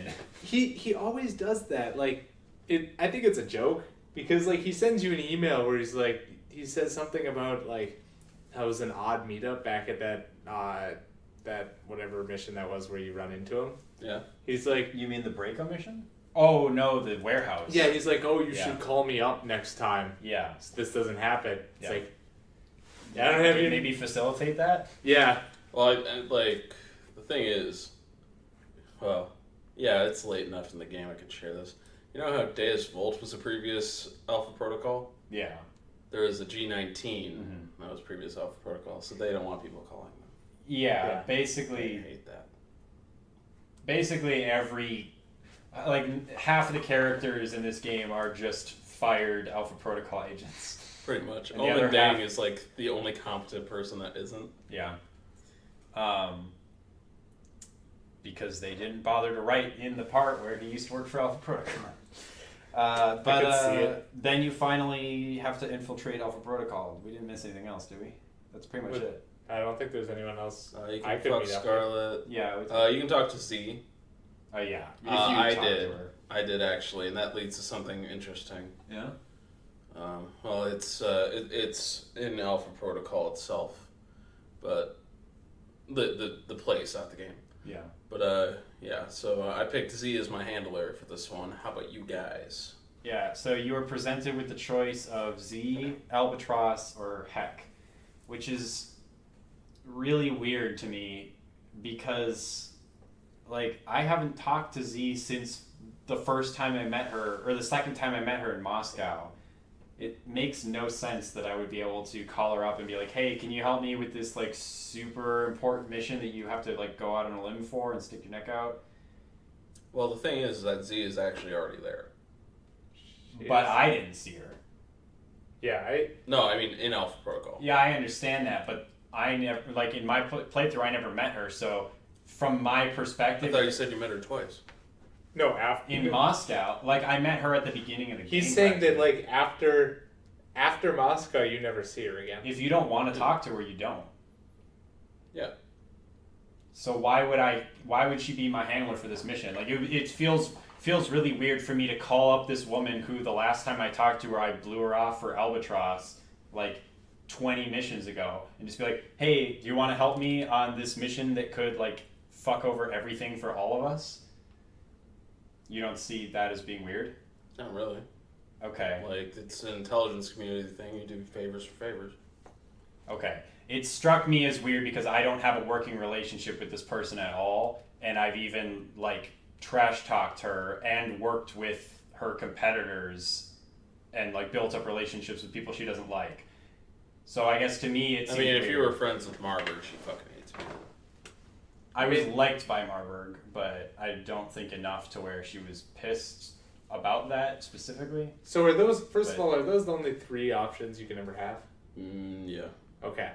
So Like, the thing is, like, I don't know. Like, I feel like if they don't hate you, then they think they can get something out of you for it later. I could guess. see. Yeah, like for me it was more weird like It would have made more sense to me if, like, I had got an email from Z at, like, during the. Oh, she didn't send you one. No. Oh. Like, she never Yeah. references this mission at all. Like, it doesn't make sense that she would even know I'm doing this, let alone be willing to help me. I never talked to very her strange. since Moscow. She sent me one, so I assumed that she was just part of the like the, you know, the rigmarole there. Oh, No, everyone she said never- something. There was no meet with Z like there was a meet with Albatross. Or anything like that. Even like not for me. not even a text of just like a word on the street is you've got this big homecoming mission. Maybe I can play a role because it'll benefit me. That was not even remotely touched upon. So like everything you're saying, from my perspective, comes across as like headcanon, and I'm sure it's like justified based on the other playthroughs you do. But No, I from mean, my I got a playthrough, mail, so like that, yeah, that's what I'm saying. That's where I was coming from. Yeah, I'm sure it makes sense in other playthroughs, but the things I did, nothing is laid down to establish why she would ever participate. So it confused me. For me it was like okay, so you can get animosity with Hack and he won't do it. Like he's No, great. he if you have any other allies, he won't do it. But if you don't, he will. Okay. Because I was like I could have like pissed off Z, killed Albatross, and pissed off Heck, what would have happened, but I get it now. So Heck would have had to have been my guy. Only if no one else would take you. Okay. Well, that's He's nice. the backup. Nice of Heck. Yeah. I wonder how they decided who. I guess because Albatross and Z are portrayed as like two sides of the same coin, then that's why Heck is the fallback. Which I guess this is a good time, Zenny, to talk about like how it feels weird that you don't meet anyone as a handler in Rome, but you meet two people in Moscow. Like wouldn't it have made more sense if all three of the handlers had different relationships with one another and they were each in one of the different hubs, instead of having one hub with no handler, another hub with this whack job handler who is completely unaffiliated with everyone else, and then another hub with two handlers that are like opposing. I just had this thought of like Madison being your handler on the Alpha Protocol hub. You choose her. Like, Yeah. I have no idea where you are. But like Rome is the most like well encapsulated story arc of all. Like it has the most satisfying conclusion, and it has the most like pathos in any of the characters, and yet it's the only one that doesn't have like a direct mechanical impact on the op that takes place at the climax. Yeah. Well, something that would be interesting is if you could get Marburg as a handler instead of Z, if you managed to like turncoat him. Yeah. Like that would be cool. It That felt like was an Marburg option. was getting built up to be in like the same sphere as Heck and Albatross and that kind of thing. I thought so. I thought that it was gonna. It kind of felt like there should have been like another couple choices. Like. Like it feels like there should. You look back and you kind of get why there aren't any, but you want more anyway. Mm-hmm. Yeah, something. Yeah, like something was missing there. The more I go through the game and hear things from you about like what different playthroughs result in and that kind of thing, it feels like the game would have been better if they had just made a set order for the hubs and just had a contiguous story arc, and then just like doubled down on changing the things you do within those hubs rather than like having like subtle things based on the order you do them in. Yeah, that sounds like a smart idea. Because it doesn't like. I don't It think doesn't add anything is anything. gained by letting you hop around, because to me, after having played through it, it seems like Moscow should have been the first one, and because you meet your handlers, and then either Rome or Taipei, probably Rome and then Taipei. Also, Rome should have had something to do with, the actual VCI, like the Z VCI and G22. As Yeah, is, that was- G22 and the VCI are only present in yeah, Moscow. why does G22 just kind of like show up? It must have been weird to play the other way, because like G22's with you there, G22's with you in the next place, and then it's like G22 is just gone. where the fuck they go? Yeah, it doesn't. It's especially weird because if you play Taipei first, go through that mission, Albatross still calls you. Yeah. That's the first time you meet him. And he's just like, hey, don't bug my shit. And you're like, Albatross? What kind of... Is that a bird? And it's like, shut the fuck up, Mike. That is weird. And it doesn't have any effect on G22 attacking you in Moscow either. Mm-hmm. It is. That's weird. Even though Albatross knows who you are. So then he shows up on the boat with Sis, and No, he doesn't show up on the boat. I mean he doesn't show He up. sends the people. Yeah, he Yeah, delegates. Sis still attacks you. Okay, He has the same encounter with her. that's weird. He does bring it up later, like, oh, you didn't kill my bodyguard, and I saw you in Taipei. Thank you. Now let's move on. Yeah, if anything, it almost would have made more sense to introduce all three of the handlers in the first hub, and then like maybe in the second or third one give you Or a just in chance to Saudi flip-flop. Arabia, like kind of just nix the whole rogue element. Have Alpha Protocol be kind of like a, like sponsored by the U.S. but funding themselves basically just through their sheer ability, Yeah, fighting Halbeck from the start. yeah. Because, the U.S. Army, or like the U.S. as a whole, knows that they're getting kind of choke chained by these corporations and they want to take away their power a little bit. Yeah. That would have been a great way to handle it. You wouldn't have had to just hamstring a bunch of development for your handlers, Mm-hmm. you know? Yeah. It's weird. Some of it was a little like thrown together. Yeah, especially at the end game. The end game has a lot of stuff that can be different. It also has a lot of stuff that is going to stay the same. Like the 3-handler thing. There's a lot of stuff you can do within the mission itself that has an effect on the endings. But the handlers are just, they're just choke points, basically. It's kind of it's a shame. So yeah, I took Albatross. I took Albatross. I took Z. Okay. And yeah, this is the part that I kind of jumped the gun on. We like get ourselves out in the open so that Darcy can collect us and drug us and bring us back He's to Alpha such a Protocol. smug asshole about it. Yep. Even though Mikey. we're very clearly surrendering ourselves like for our own advantage, and he's like, "I fucking did it."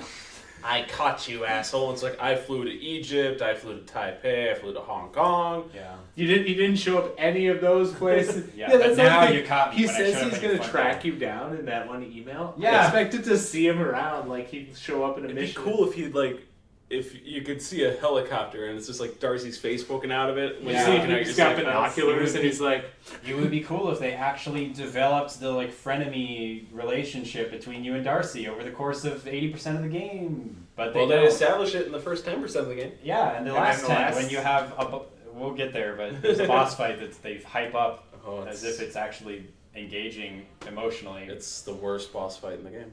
Oh, really? You feel that way? yes. Oh, I guess. Okay. Well, okay. So we wake up again in the medical facility, and that's I kind of like that because we're like literally right back in the room where the game started. Well, wait. Well, after Leyland. Yeah, you actually had that whole conversation with Layla. Yeah, there's a Where you're flash. like- So this This is the first time where it's not a flash forward. yeah, this is present day. Which I didn't get at the time because they This do can that have some flicker serious thing. shit. Yeah. Like, you can do some serious shit with Leyland here. Now, what did you guys do with Leyland? I think I might have, like, mine was basically me just saying, hey, man, you're not going to get away with this. He's like, I am. And you're I like, have to hold you accountable. and then I'm like, well, you're not. Nuh-uh, yeah. Yeah, it was Which like is a that. lot of the conversations. But now I heard you can punch him out. Yeah, you can punch him out. Okay. Personally, I joined Halbeck. All right, yeah. So he propositions you, which this has a really good line that I appreciated, which was from Leyland. You already work for me. I'd just like to make it official. Yeah, that's really solid. Because basically, what you come to understand is that more or less all of the missions you've been doing in the 4 hubs, although you already knew it about Saudi Arabia, the other 3 hubs, you're basically just incidentally doing Halbeck's work for them. Which makes Taipei somehow an even more bitter pill to swallow. Yeah, which like Like, the thing is, though, is you actually can foil them pretty badly. Mhm. But it's weird. yeah, Like, in Taipei or in general. in general. Yeah. Basically, like, I was told this by Stream Guy, if you pick the individual, you always do better. Because if you save the president, he manages to keep things from boiling over in the political sphere, which is the one that really matters when it comes to Chinese-Taiwanese relations. And if you save Madison, she actually she becomes like a spearhead for, anti-exorbitant anti-terrorism expenditures. So that's how you fuck over Halbeck, is you save the one girl over the 27 for no real reason. Yeah. Also, actually, on my stream playthrough, I pissed everyone off. So I pissed Madison off, got her to stun bomb me, and then I saved her. And my God, does Leyland get confused if you do that? He's just like, you didn't even like her. Yeah. Why did you do this? And you're just like, it felt like. Yeah. It's a really good conversation. Yo. So after the Leyland interrogation, your fucking beard and everything grows back. Really? All of your fucking cosmetic changes go to the way they have been the whole game. Oh, I didn't even notice And that. that's why I was so confused. I thought it was another flash forward when I had that final interrogation with Leyland. Because I'm like, shit. okay, I've got my glasses and lumberjack beard and backwards hat again. That's a huge oversight. All of the cutscenes. Well, it was a fake beard all along. I guess. It's so weird. Put it back on him for his death. In all of He the wants to be interrogation remembered. flash forwards, you have a shaven head and you're clean shaven except for a little soul patch. Cool. Which doesn't make any sense because it goes right back to the way it was before. And it's not a technical limitation because all the other cutscenes where you don't get to control dialogue or anything, they still use your character model that you customize. I don't understand it at all. It's weird. So, I'm just gonna jump right into this. Z fucks you while you're bound on the table. Okay.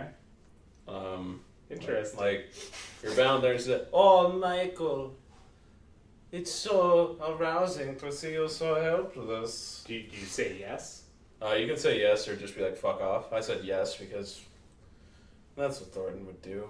You know, he's on a high stakes mission to take over, you know, to stop Halbeck. He can fuck though. That's fine. Mm-hmm. Shit's exploding, quite literally. Mm-hmm. But he'll fuck. So she's actually there to I guess save you from. that's my only regret is that I didn't get to fuck more in the final act to really flesh out my douche Thornton.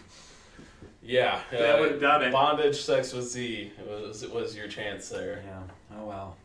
Playthrough 2. Yeah.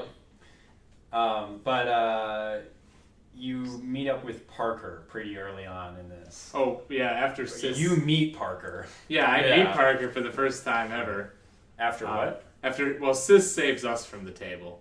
Oh, Sis was still alive for you? What? Remember I shot Sis Oh in the yeah, you face? shot her in the face. Remember? Like 3 seconds after meeting her? I forgot.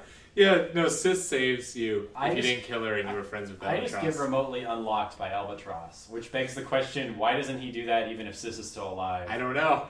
That doesn't make any sense. Albatross is like, beep, okay. Heck also remotely disengages you. Which is Okay, interesting. I guess like there's a Bluetooth connection to these locks. It's on like the the metal. password is admin. Yeah.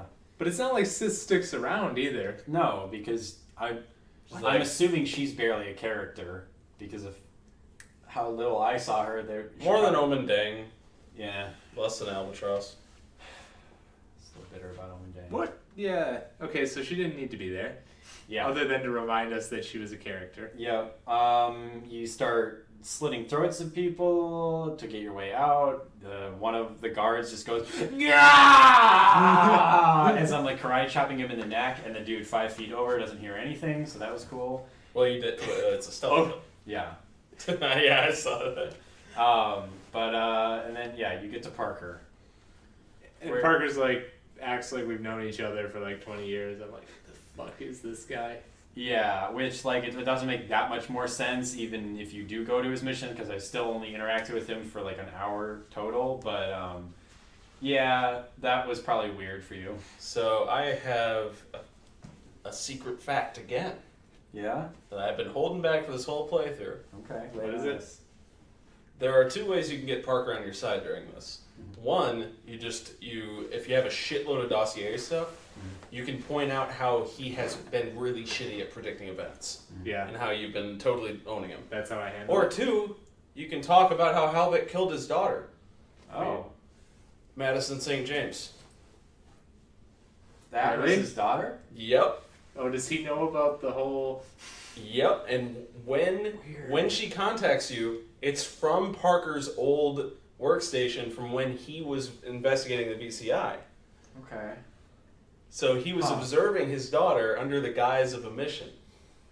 That's interesting. This is one of the most hidden things in the game as far as I know. Huh. That's a cool Well, it way makes of more tying that character in more legitimately, because Madison always felt like kind of shoehorned in just to be like someone, like a damsel in distress, basically. Yeah, and also, like... Does She's a he damsel know, in distress with connections. Does Yes. he know about the whole thing where, like, I fucked his daughter and then let his daughter die in a museum? Or, like, I he think- doesn't seem to bring that up. Well, I think you're trying to get him on your side, so I don't think you talk about how you fucked his daughter. And We then should let work her- together. But just full Our disclosure. penises have both been involved in this woman in some way or another. Oh my... Involved. Either in the creation of or the fucking of this woman. It would be great to spring like, Suave I know fun. you've had sex, Parker. As strange as that might seem. And he's like, how did you know? I'm supposed to come off as completely virginal. I wouldn't have been surprised.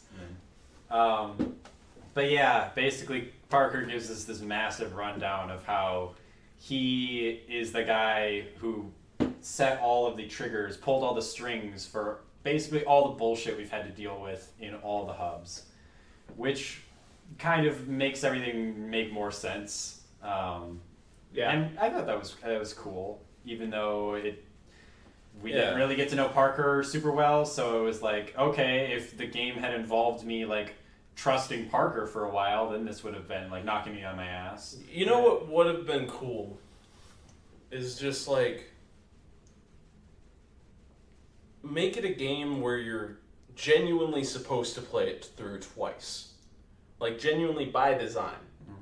Make it a little bit shorter and make it so that the first time you play through, everything that they say is reasonable. Parker, Westridge, and Darcy are your handlers the whole game, so along with Mina. Everything they say and do makes sense, blah, blah, blah. And they just fucking destroy you at the end of the game. They just kill you and you're fucked. And then you have to go back, and it's like time travel. And then you have to play again. And then you have to learn how to play them. And then you get like different missions. That would be and shit. interesting. That would be a huge overhaul, but it would be pretty cool. Like that. You It'd be a different game. It would be. But you have But to it'd play be them cool. against each other, trying not to die at the end. Yeah, and then like at the end you just pull in all your connections and you fuck them up. Kind of like how you do, but in a cooler time travel way. I like time travel. I've been playing a lot of Zero Time Dilemma. Makes sense. Uh, My retort to this was like, after Parker rants for 10 minutes about all the shit he pulled, I was basically just like, I did some shit too. Why don't you work with me? Okay. My retort is just like, I kept Alicia Heat alive, and he's gonna broadcast the location of this base, and some other there's basically just like a few loose ends that Parker didn't You should do address your in every Parker section. imitation again, because that was almost spot on. Which one? Where you just said okay. Yeah, he's pretty deadpan. Yeah, it seemed about right. yeah. I had it down. Probably Parker voice. like another calling Thornton an asshole. Slip that in, and then it would be more fleshed out because he's pretty rude. Did you fuck my daughter? I did not get that line. It would have been hilarious if the screen had come on and he'd said that, and I'm like, who the fuck is this guy? And what? And they explain Ali Shahid's ominous ranting at the beginning of the game, where he's basically like, Halbeck and the United States government are one and the same, which effectively means the United States government agrees to do Halbeck's dirty work because it incidentally also weakens China and Rome and Moscow. Well, they bolster contracted them. out Alpha Protocol for a time to Leyland. Yeah, and They, Halbeck built it, I'm pretty Yeah. sure. Yeah. Yeah, but it was weird because he for a week he got contracted out to you know what I mean? They Yeah. would contract out government agencies to him. Is what they were saying. Alpha Protocol seems like the last agency you would ever outsource. Yeah. Nobody knows about this secret echelon of American politics except for the biggest corporation in America. Except for anyone who takes our number off of the bulletin board for odd jobs. So, okay, after this, we get to this weird part that I want to talk about because Well, the- I think this might actually be after. Did you guys go back into the detention room? no. Why would I go back? Certain someone's waiting there. Who? Scarlet. Oh, no, I did not. Guess who the assassin was? Scarlet? Yep. Okay. So Scarlet was the assassin the whole time. She was a Halbeck agent the whole time, and you were giving her all the Halbeck info the whole time. That makes sense. Okay. That was one of the most embarrassing things to me when I realized that. I trusted you. I was you bitch. We had sex. Oh yeah, I because looked at your boobs. There's that weird part in the Leyland interrogation where he's he says that they have captured Scarlet, and it's like, I called him a bullshitter because yeah, I called him a bullshitter. He's like, I don't care if you believe me. I was like, I don't care if you don't care, so let's stop having this conversation and finish the game. But it's funny because like the whole time he's like, okay, I mean, Yeah. The thing is, though, is that it's really fucking hard to notice that you can get to Scarlet. Because you have to notice that the detention room's open, and the Yeah. detention room has a red light above the door. There's a yellow keypad, like 3 feet to the right of it, farther away than every other keypad in the game. And then you can hack it, you can get in there, there's some intel, blah, blah, blah. You can find her without knowing she's the assassin, in which case she just goes, "Oh, I'll tag along behind you." And that has consequences later. But, can you yeah. kill her? Think so. It depends. There's a lot of stuff that can happen there. Okay. And then There's a repeat of the Rome finale. Yeah, okay, so this is where things got weird. Because I saw a door, and I ran to open it. And I open the door, and I go in the room, and they start explaining to me that there's 2 options. And I'm like, I tried to turn around, and it already blocked me off. That was my first playthrough. It's like, you can go save Mina, or you can, I'm like, Yeah. I'd like to save Mina.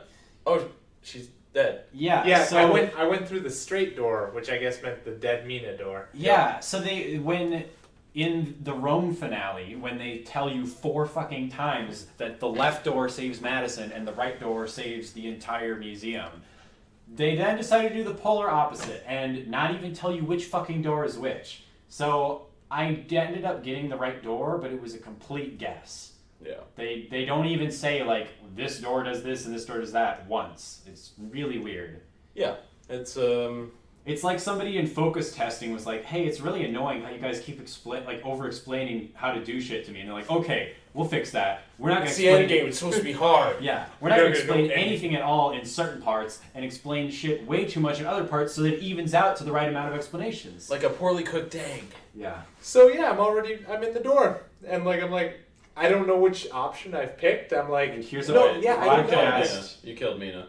Yeah, no, I killed Mina. Yeah. I saw the There's a picture of it. television broadcast of her fucking head with a giant hole in it. Which is weird because the place explodes. Yeah. How are they getting camera footage? How is she not in a million chunks? There should be like Asian-y gristle Yeah. splattered on the rocks. You know what I mean? I don't know. It was like But she is very fucking dead. Absolutely. There's no ambiguity. And then, so I continued forward and saw Parker, who I had just convinced that Helbeck was fallible, and he is now like gathering up the data to like release an expose on them. And there are 2 Helbeck soldiers standing right over his shoulders. Speaking of which, I actually forgot. Yeah. Did you guys see Marburg? yeah. Like on your way out from the Leyland interrogation? I forgot about that. Yeah, you do. It's when you're done with the interrogation, you have a quick chat with And then you say you're gonna kill him, and then you never see him again. You can actually... You never saw him again? No. Oh. Lots of things can change based on very small things in this last mission. Okay. I did not tell him I was going to kill him. I basically just told him he was a dumbass for joining up with Leyland because his whole problem in the first place was adhering too closely to the orders of his master the last time, and now he's just falling into the same trap. Did you get the Agent of Change perk with 5 AP? I think so, yeah. Yeah, that's a cool one. What is the justification for the Agent of Change moniker? I think it's just like you got him to realize how fucking stupid he is. Okay, that makes sense. Oh, does he like change his ways? Yeah, It's just kind of. like, man, maybe fuck Halbeck. Yeah. We'll get to that because it's after the So final gameplay sequence. Yeah, the hack for the data. Yeah, so Parker is hacking to gather up all the information on Helbeck to release it to the public. Oh yeah, did you get Parker on your side? I'm assuming not. Yeah, I did. You did? Yeah. You never fucking met him in the beginning? And you Yep. got him... It clearly doesn't Brent, fully What? take that I into cannot account. fucking believe you. I think it's great. I'm very happy with it. But what happens to the Helbeck soldiers that are standing right behind him? I think they're just like, you're doing the right thing, right? And he's like, yes, I'm Except- doing the right thing. Leyland is shouting over the intercom, "Stop him! Stop him!" Oh, Leyland was on my side, so he's just like, That was a weird one. I got Wait. Parker on my side, but I had joined up with Wait. So Parker was hacking for the data, even though You're in a database with an Getting office, my playthroughs mixed up. a windowed office Yeah, to the yeah. side. He's in the windowed office. In the cutscene, there are 2 Halbeck soldiers watching him hack the servers to throw Halbeck's information out to the public, while Leyland is shouting over the intercom to stop him. And then the cutscene ends, and they're not there. Yeah, that's the point in time when, like, after the You have a cutscene. 6-minute defense sequence. Yeah, Of which Halbeck's soldiers I- running to shoot him. I didn't know if it was a defense sequence at first. Yeah, they don't 'cause explain it. There's just a timer. I thought I was and there's supposed to like get into bombs the offing, office. and I'm like, there's like bombs on the data banks. I'm like, what is happening? Yeah, I thought I was supposed to break into the office, and I like shot at all the windows and tried to mantle, and there was There's no mantle a- in this game, and I couldn't go through the door. There's one possible variation of that where you do have to do that. You just hack a panel and then. Okay. Well, in this case, once you're like a minute into this 6-minute sequence, Parker goes, "Cover me, man! I need help so I can hack." And I fucking did that because they weren't gonna explain it to me at the beginning of the timer. Yeah, it's a weird audio bug at this point where like all of the voices just got really muffled. So like Parker was saying stuff and Leyland was saying stuff over the intercom, but I couldn't hear anything. It was just like, Oh, that's actually a very rare story element in which Thornton can actually get tinnitus. If you, get you know, I didn't know flashbacks if you too were many times. bullshitting me at first, but I got it. But that drives me so crazy though. Like, Parker should have just been dead. I like to think they were just true believers in the American thing, and then they killed themselves. And their corpses disappeared. Yeah, this mission is where the game like reveals that it is basically Little Big Planet. Like, it is held together with duct tape and staples. Or reaffirms, if not reveals, because I feel like it's revealed it previously. But so yeah, that was Reveals it in new ways, yeah. deeper. Even You're in looking literally at the me. last shot of the game, there is something broken, and I cannot wait to get to it. It reshatters your faith in it. Yeah. So Anyway. yeah, once you get the data, you leave with Parker. Well, Parker just kind of Dips. Vanishes. Yeah. he's gone. He pulls a Halbeck guard and, Yeah. and disappears at the end of the cutscene. I like to think that he's like, "See ya, Thornton." He walks out the door, closes it behind him, grapple hooks up onto the nearest He mountain. probably doesn't. Yeah. See, in my mind, he just like he casually walks down a hall, opens up his locker, pulls out his suitcase, and just kind of casually strolls out of the building. His as lunchbox. as if he had just like gotten off a shift and he's going Nibbling home. at his ham and cheese sandwich. As the office like blows up behind him. He goes to the station with the punch card. Yeah, punches out. exactly. Yeah, he signs out. He says good night to the guard at the front. Goes to the bathroom. The quick before his secretary, he commute. like tips his hat. Night, Nancy. But there is no explanation. What there is a boss fight with Darcy, which apparently you guys hated. Fuck. This one can be very, very bad. In what sense? So I was playing with Well, you have SMGs, so that makes sense. well that was fine. Oh. I just got in the sniper rifle, which is its own can of fucking worms, but eventually I got sniper it. rifle. Yes, there is a tower just kind of across from Darcy, and you can pick the lock, climb up there, and there's a sniper rifle. Yeah, so this whole part, you break out of the actual facility. Like, you're outside of Alpha Protocol, and you're going through the live firing range. It's like the outdoor training course. Which, like, why didn't the training take place out here at the beginning of the game so that it was like hitting Like home, a callback. the homecoming. Like, they call this a homecoming mission, and you're going through all these Like- parts of the base that you've never been in before. Like they do it a little bit with the Medical weapons area with Mina. Yeah, the first 5 minutes of this section, they do it, and then they Yeah. abandon Then that. you're outside where you've never been before. And Parker even talks about, he like makes some reference to your training portions and how like this isn't like training anymore or whatever. And it feels like that line was written as if this is the training grounds you were on before, but it's just not, and I don't see a good reason why it shouldn't be. There's one thing I noticed that's a callback, but it is so much of a fucking stretch I almost hesitate to mention it. The area where you are first being introduced to Ali Shahid in Alpha Protocol, you do end up there. But it's like just a cutscene area, and the only reason you even know through all the flaming explosions is because they have the same dividers. But so what is the issue with the Darcy fight for you? So Prince? like, They just keep throwing guards at you while you're supposed to shoot him. Could you not quick shot him? I found a spot eventually where I could, but like I was having trouble quick shotting him because like I'd get my shit stomped by the guards, or like it was just, or like he would drop all of his bombs on me while I was getting ready to quick shot, and it was like I'd be in the quick shot mode and I'd hear the bombs going, like the ding ding ding. That's when you shoot very, very, very quickly. Yeah, you're in time stop mode. it was just like You're a time master. it was just kind of, You're a Time Lord. and then he's up in the tower and he's just kind of being an asshole. Yeah, he's just being a dick to you the whole time. He is, and I heard the same 3 lines 8 times as I was running, but all I did was run into the middle of this field that his sniper roost overlooks, and just quick shotted him. It was the shortest boss fight. Did you get him in just the 6 shots? Yeah. Okay. I just zoomed in and got 6 critical headshots. Let me tell you a story about my first playthrough of Alpha Protocol. Where you didn't do quick shot? I like playing Call of Duty. Most of all, I liked playing the shotgun in Call of Duty. So I picked shotgun. Yeah. So Darcy was the living hell. Can you How'd you beat him? even climb up his tower? No. I would imagine. There is a door beneath it, but there's no access in there. It's just like a hell thing.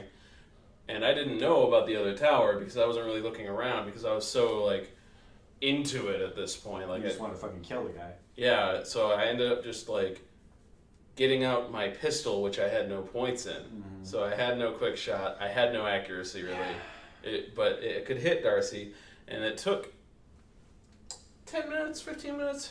Jesus. So As opposed to my 6 seconds. yeah, like that's why I always bring in the EMP charge for that bit, because then you can just EMP charge the door, climb up, get the sniper rifle, shoot him in the head about 5 times, Cool. and then he's dead. So there's for your next playthrough that you're not going to do because you're too busy. Yep. Yeah.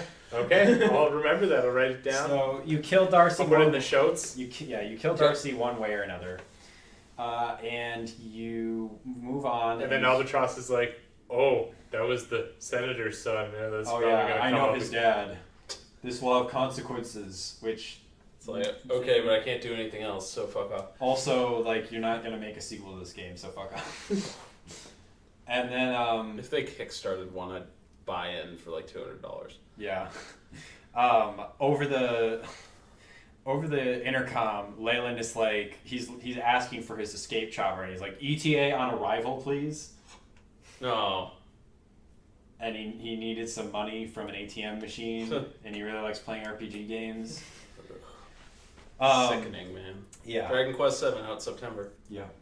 It is? That's what I've heard. Yes. Oh, I can't wait. So you finally navigate up to his hangar where he's waiting for his escape route. And isn't there a chopper fight? Oh yeah, there's the chopper fight. I didn't even think it was worth mentioning. This is worth mentioning, if only because you can kill it with SMGs alone. Okay. Really? Yeah, the SMGs have they have a higher critical rate the more you fire them at once, and the skill for it gives you unlimited ammo and unlimited clip. What? So I stood under the chopper, activated the skill, and it died. That's funny. It was fucking fun as shit. I actually enjoyed playing the game with SMGs because I could just walk up to dudes. I could like walk alongside where they're all taking cover.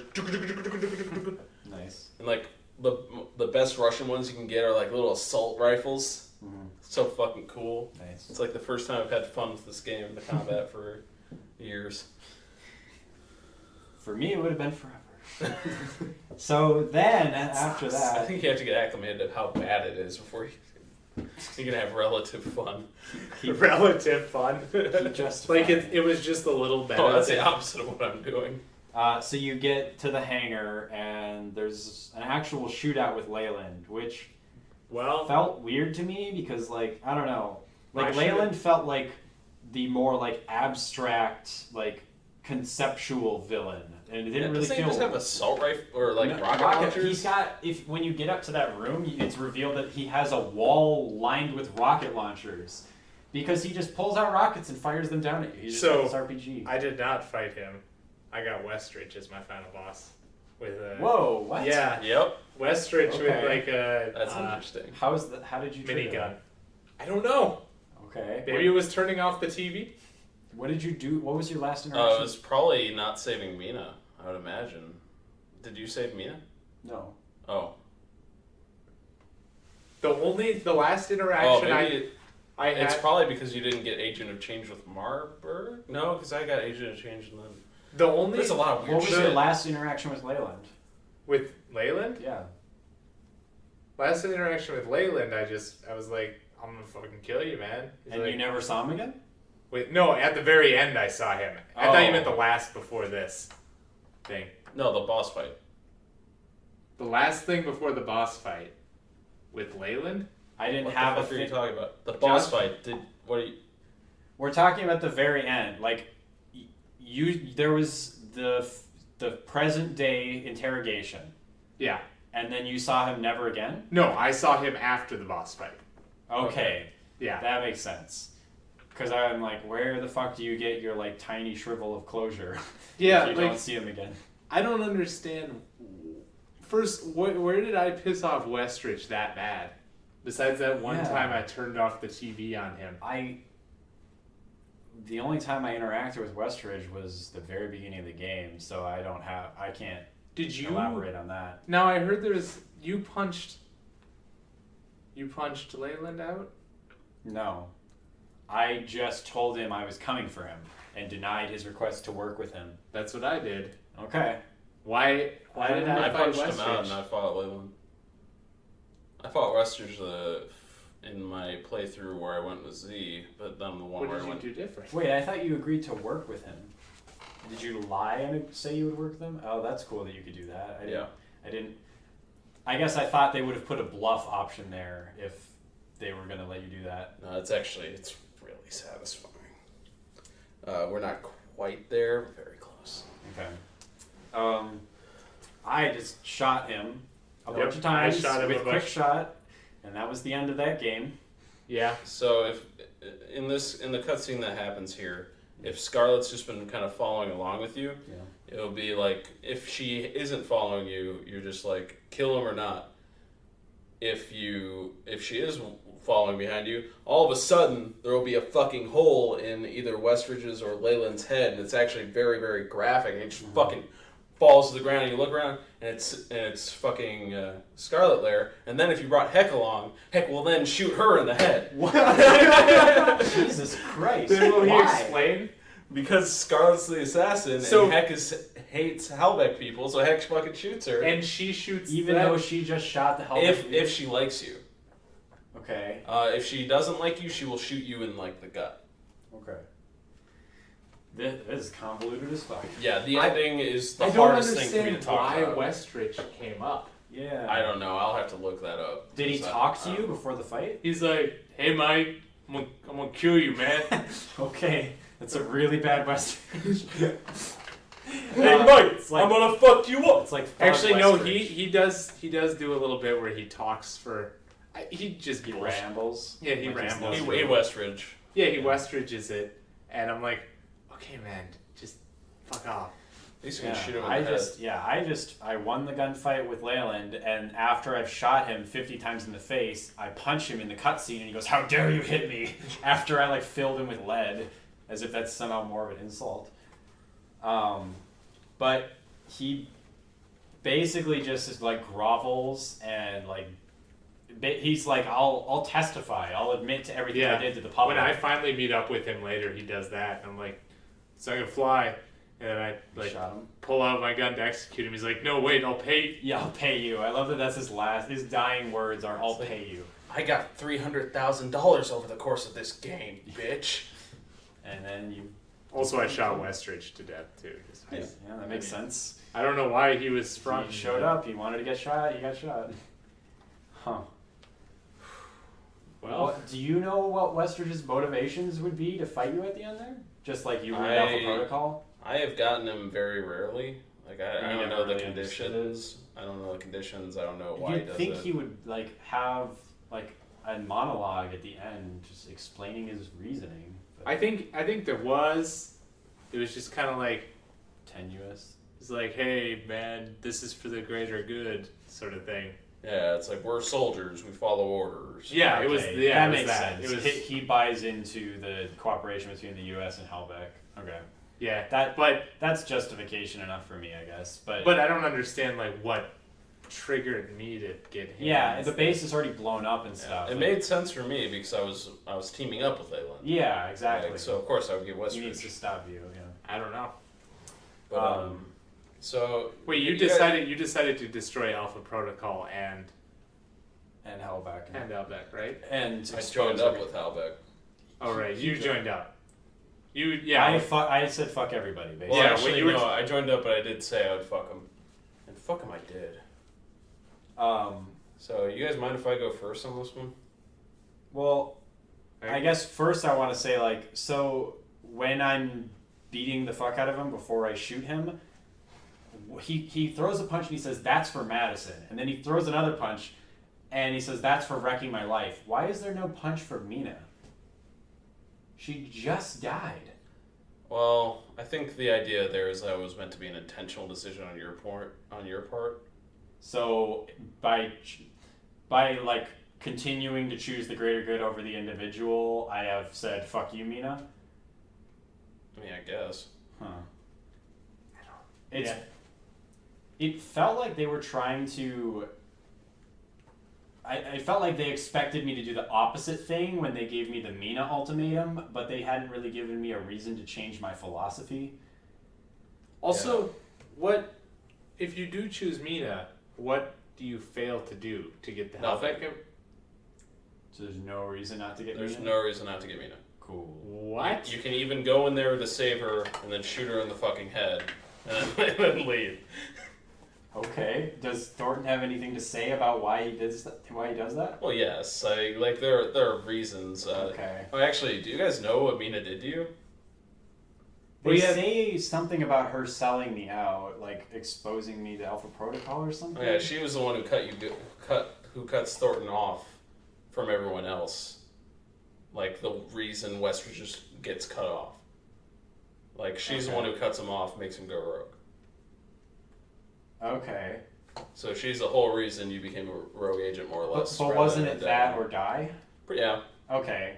But Yeah, like, I thought- you I can thought- be like, yeah, but you should have fucking told me. Yeah, they were That's explaining fair, it. They were but- explaining it, and it was like, well, It doesn't seem like she really did anything that bad because Yeah. even if she had told me, I probably would have done the same shit. Yeah. It would have been nice to know, but and in that case, it makes even less sense that she didn't just tell us at the beginning of the game. But maybe I guess she they thought want- she would have she's been. part of another agency that's investigating Alpha Protocol. okay, that I didn't know. Yeah, I think you need like certain facts. What agency is that? NSA, I think.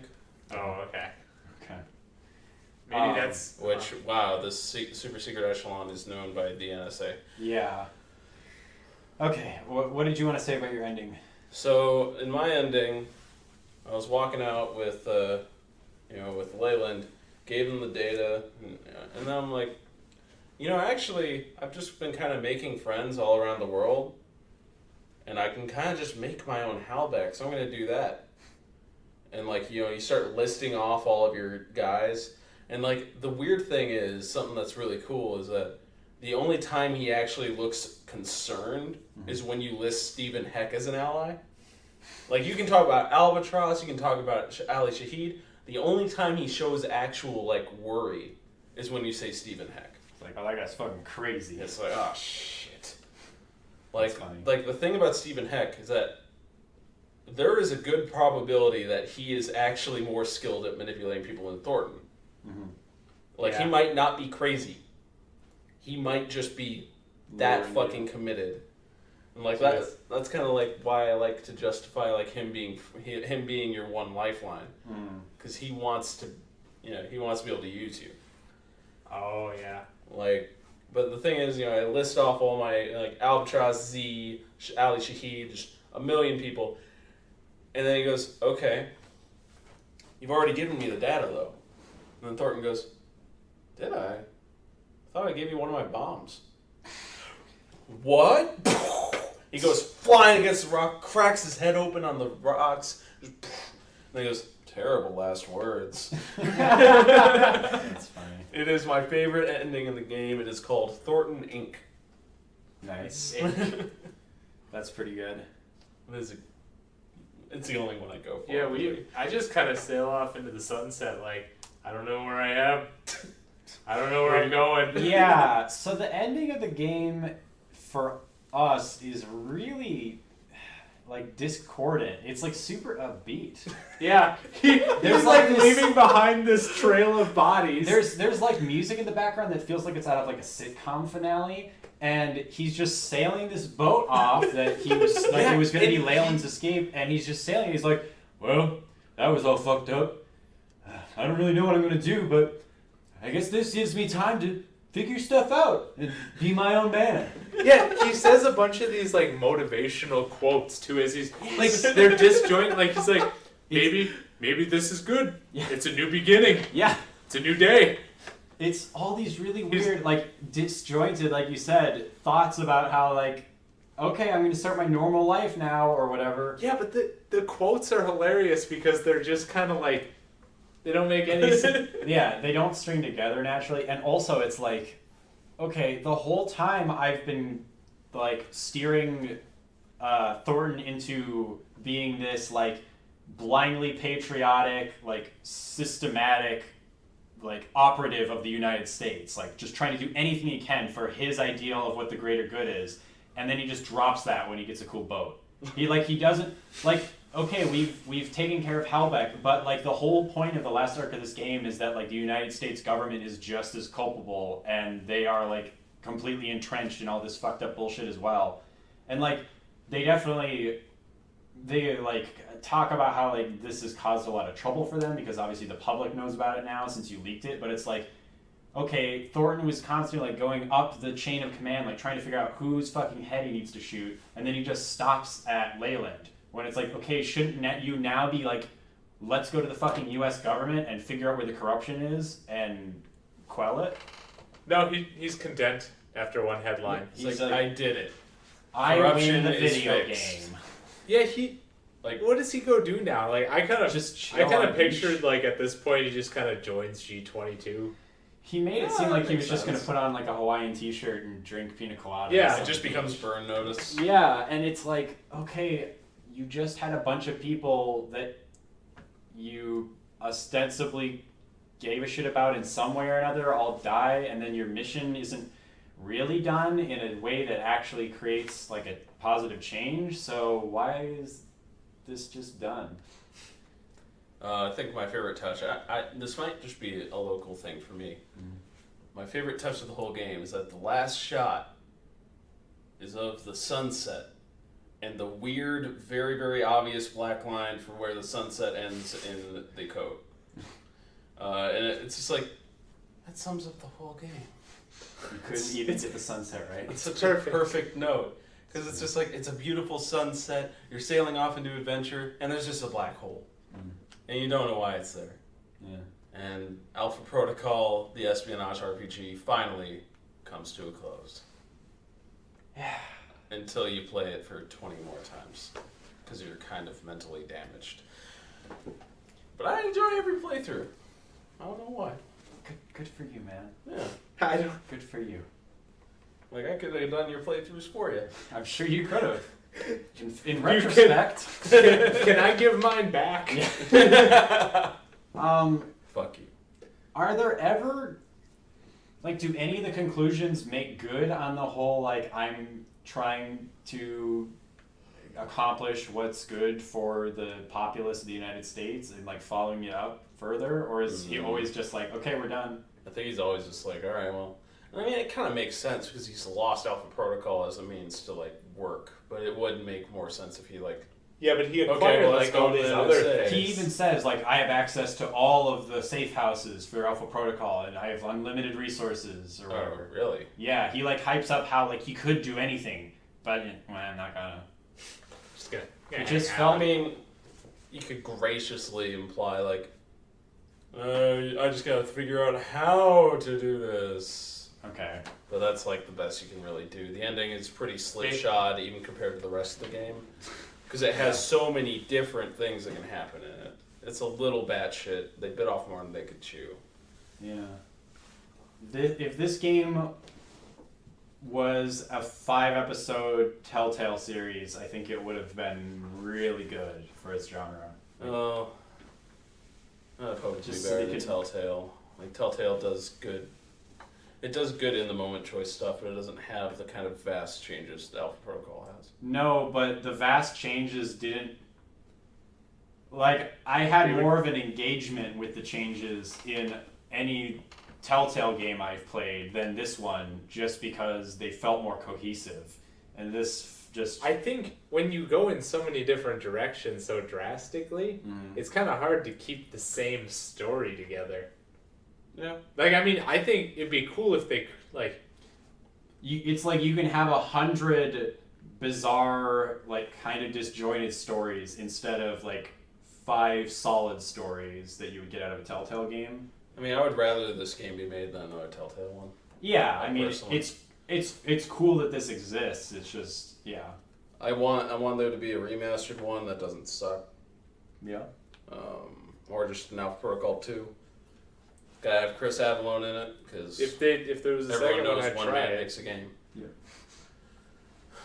Man, an Alpha Protocol sequel would be like the most dangerous thing in the world when it comes to my opinion of it. Like I would be probably one of the hardest people to please. Yeah, I could imagine that. Like I would be like, I went into the women's bathroom in the first hub and got yelled at, and that didn't have any effect on the ending. Are you fucking serious? Who the fuck made this game? A bunch of amateurs?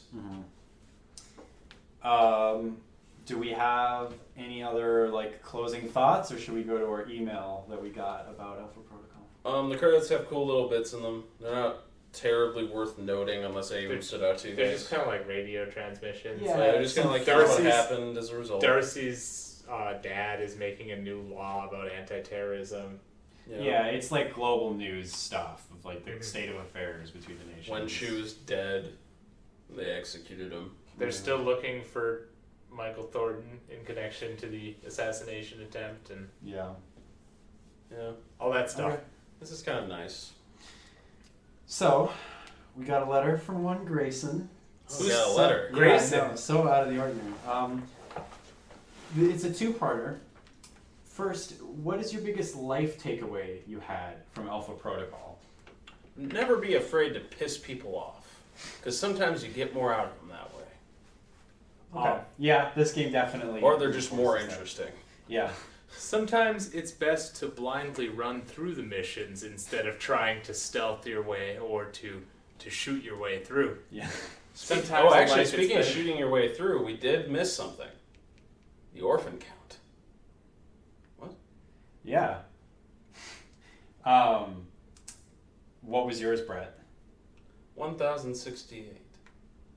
I had 888. What's the orphan count? The orphan count we talked about. The orphan count. I don't know what the orphan Well, count that tells you how many fucking orphans you got. Don't have any. We said at the beginning we were going to keep track of our orphan count. Nope, and didn't share check them at it. the end. In fact, we said it twice. I believe. No, I don't One time remember over it. there. Well, once again, our third chair has disappointed us. And so, Brent, you will not be returning next episode. You've not made the cut. Okay. Do I get a pension? No. You got a pension? I'll give you a pen in the fucking throat. Oh, I thought you were going to say I'm gonna pen in make the one shin. more orphan. I thought you were going to say... one more orphan? I don't have any kids. He doesn't even have any kids. Wow, that was like that was a ground level prerequisite. We all have kids here. Wait, I didn't know this was one of those operations. Yeah. You guys God have kids? Damn it, Brent. You have held up none of your end of the bargain. I've tried my best. I'm I so really, disappointed I'll work in you. harder next time. Should we let him stay for this last fucking email? I guess.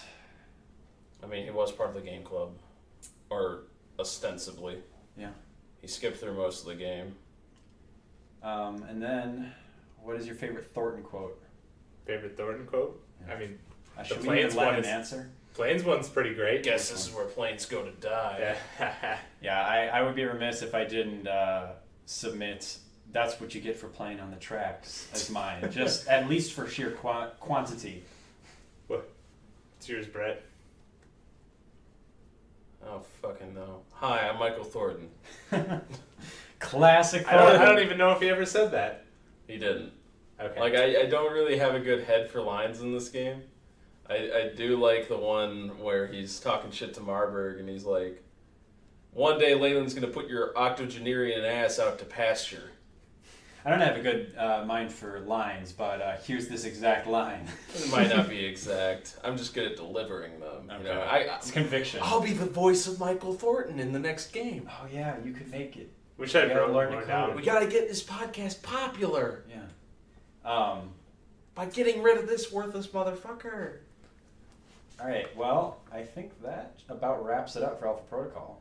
Yeah. It about So I wraps it guess, up for Brent. Yeah, definitely. So next week So we're the gonna door, have... the door's right here, Yeah, guys. Yep.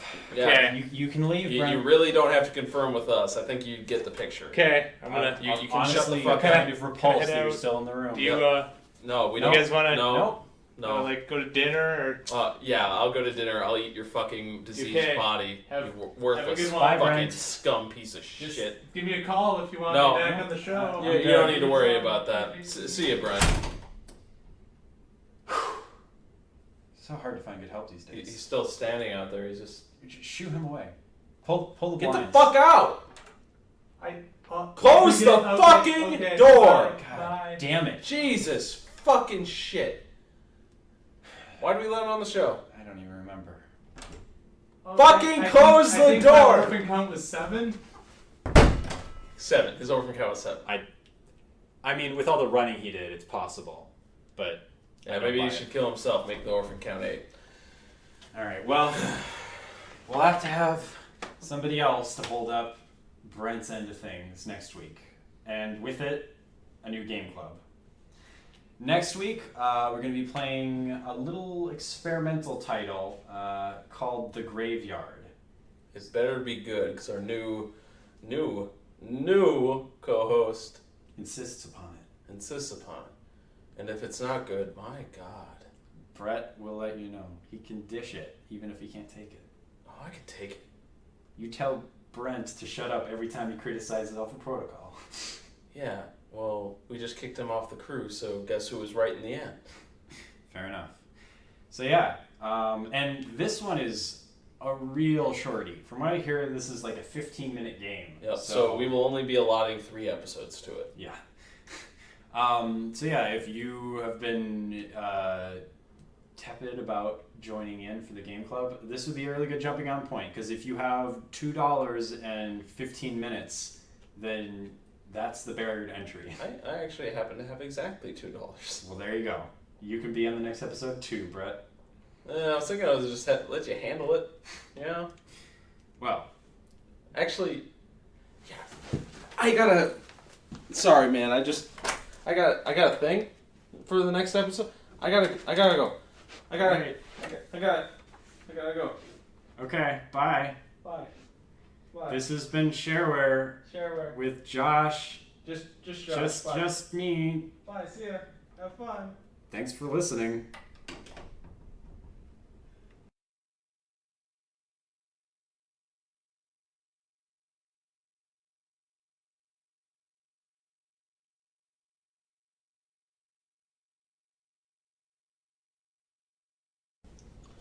All right, everyone. Welcome to the shithole. We're gonna come up with funny things to say. What is a funny conversation we could have? We could talk about the weather with clown noses on all of the components of the weather. It's a pretty blue sky out. It was pleasantly cool this morning. For example, what if it was a thunderstorm and the Mhm. lightning bolts Yeah. had clown noses on them? This would be a humorous. Check this out. Check this out. Honk! Honk! Honk! Honk! Honk! Honk! Hey, it's Brent. Honk! Honk! Hey, Brent, what's up? Honk! Honk! Hi. Honk! Honk! No, nobody's saying anything in the back. Honk! Honk! probably just hearing the storm. Yeah. Do you need something? Honk. Honk. Yeah. What about the podcast? Honk. You want to come do it right now? Okay. Honk. Let me know when you're here. Honk. Honk. Oh, you're here right now. Honk. Okay. Honk. I'll come down and let you in. Honk. Goodbye. Honk. And cut. Oh, you're leaving the room. You're not stopping the room. All right, everyone, and welcome to my solo episode of Shareware. This week we played Alpha Protocol, a game near and dear to my heart. Everyone else is gone, but I'm still here, so I'm gonna keep up the show. So I do streaming, and it's a lot like this, where I talk into a microphone and I try to make myself laugh and find humorous stuff. And sometimes you kind of get really pathetic, and your viewers are just like, you gotta draw a fine line, because if you respond to every single thing your viewers say, they'll be kind of freaked out, because it's kind of creepy. It feels like the guy's relying on you too much. So, a little streaming tip: don't ignore your streamer viewers, but don't give them too much attention, because then they get creeped out. You want to make them feel comfortable. This is pretty good though, because this is good radio. I'm really good at just talking over and over again. Like I don't let my mind get in the way of my talking. It's really bullshit. Like they told me in speech class that you shouldn't say and and and all that, and they're fucking wrong. You absolutely want to do that. Anyone who doesn't do that is not speaking like a human being. They're speaking like a fucking automaton with no brains and no social status. If you want to be cool, you speak with ums and ahs every once in a while, so that everyone knows you're about as dumb as they are. You want them to think that they're dumb. You also want to go you, and you want to get good at repeating the same word over and over again in a semi-natural way, so that it feels like you're trying to catch up with your own thoughts when you're really not. Other cool tips. You want to kill a lot of time as your friends get in the room, because you think they're doing some kind of bit. Like maybe they're just waiting for you, and they're just fucking around. Oh hey, look who it fucking is. Brent is here. Is this actually just going to be how the podcast starts? Huh? Brent, have you been talking to the mic for 4 minutes? Yeah. What the fuck is wrong? No, this is going to be the way this podcast starts. Everyone's here, let's get going.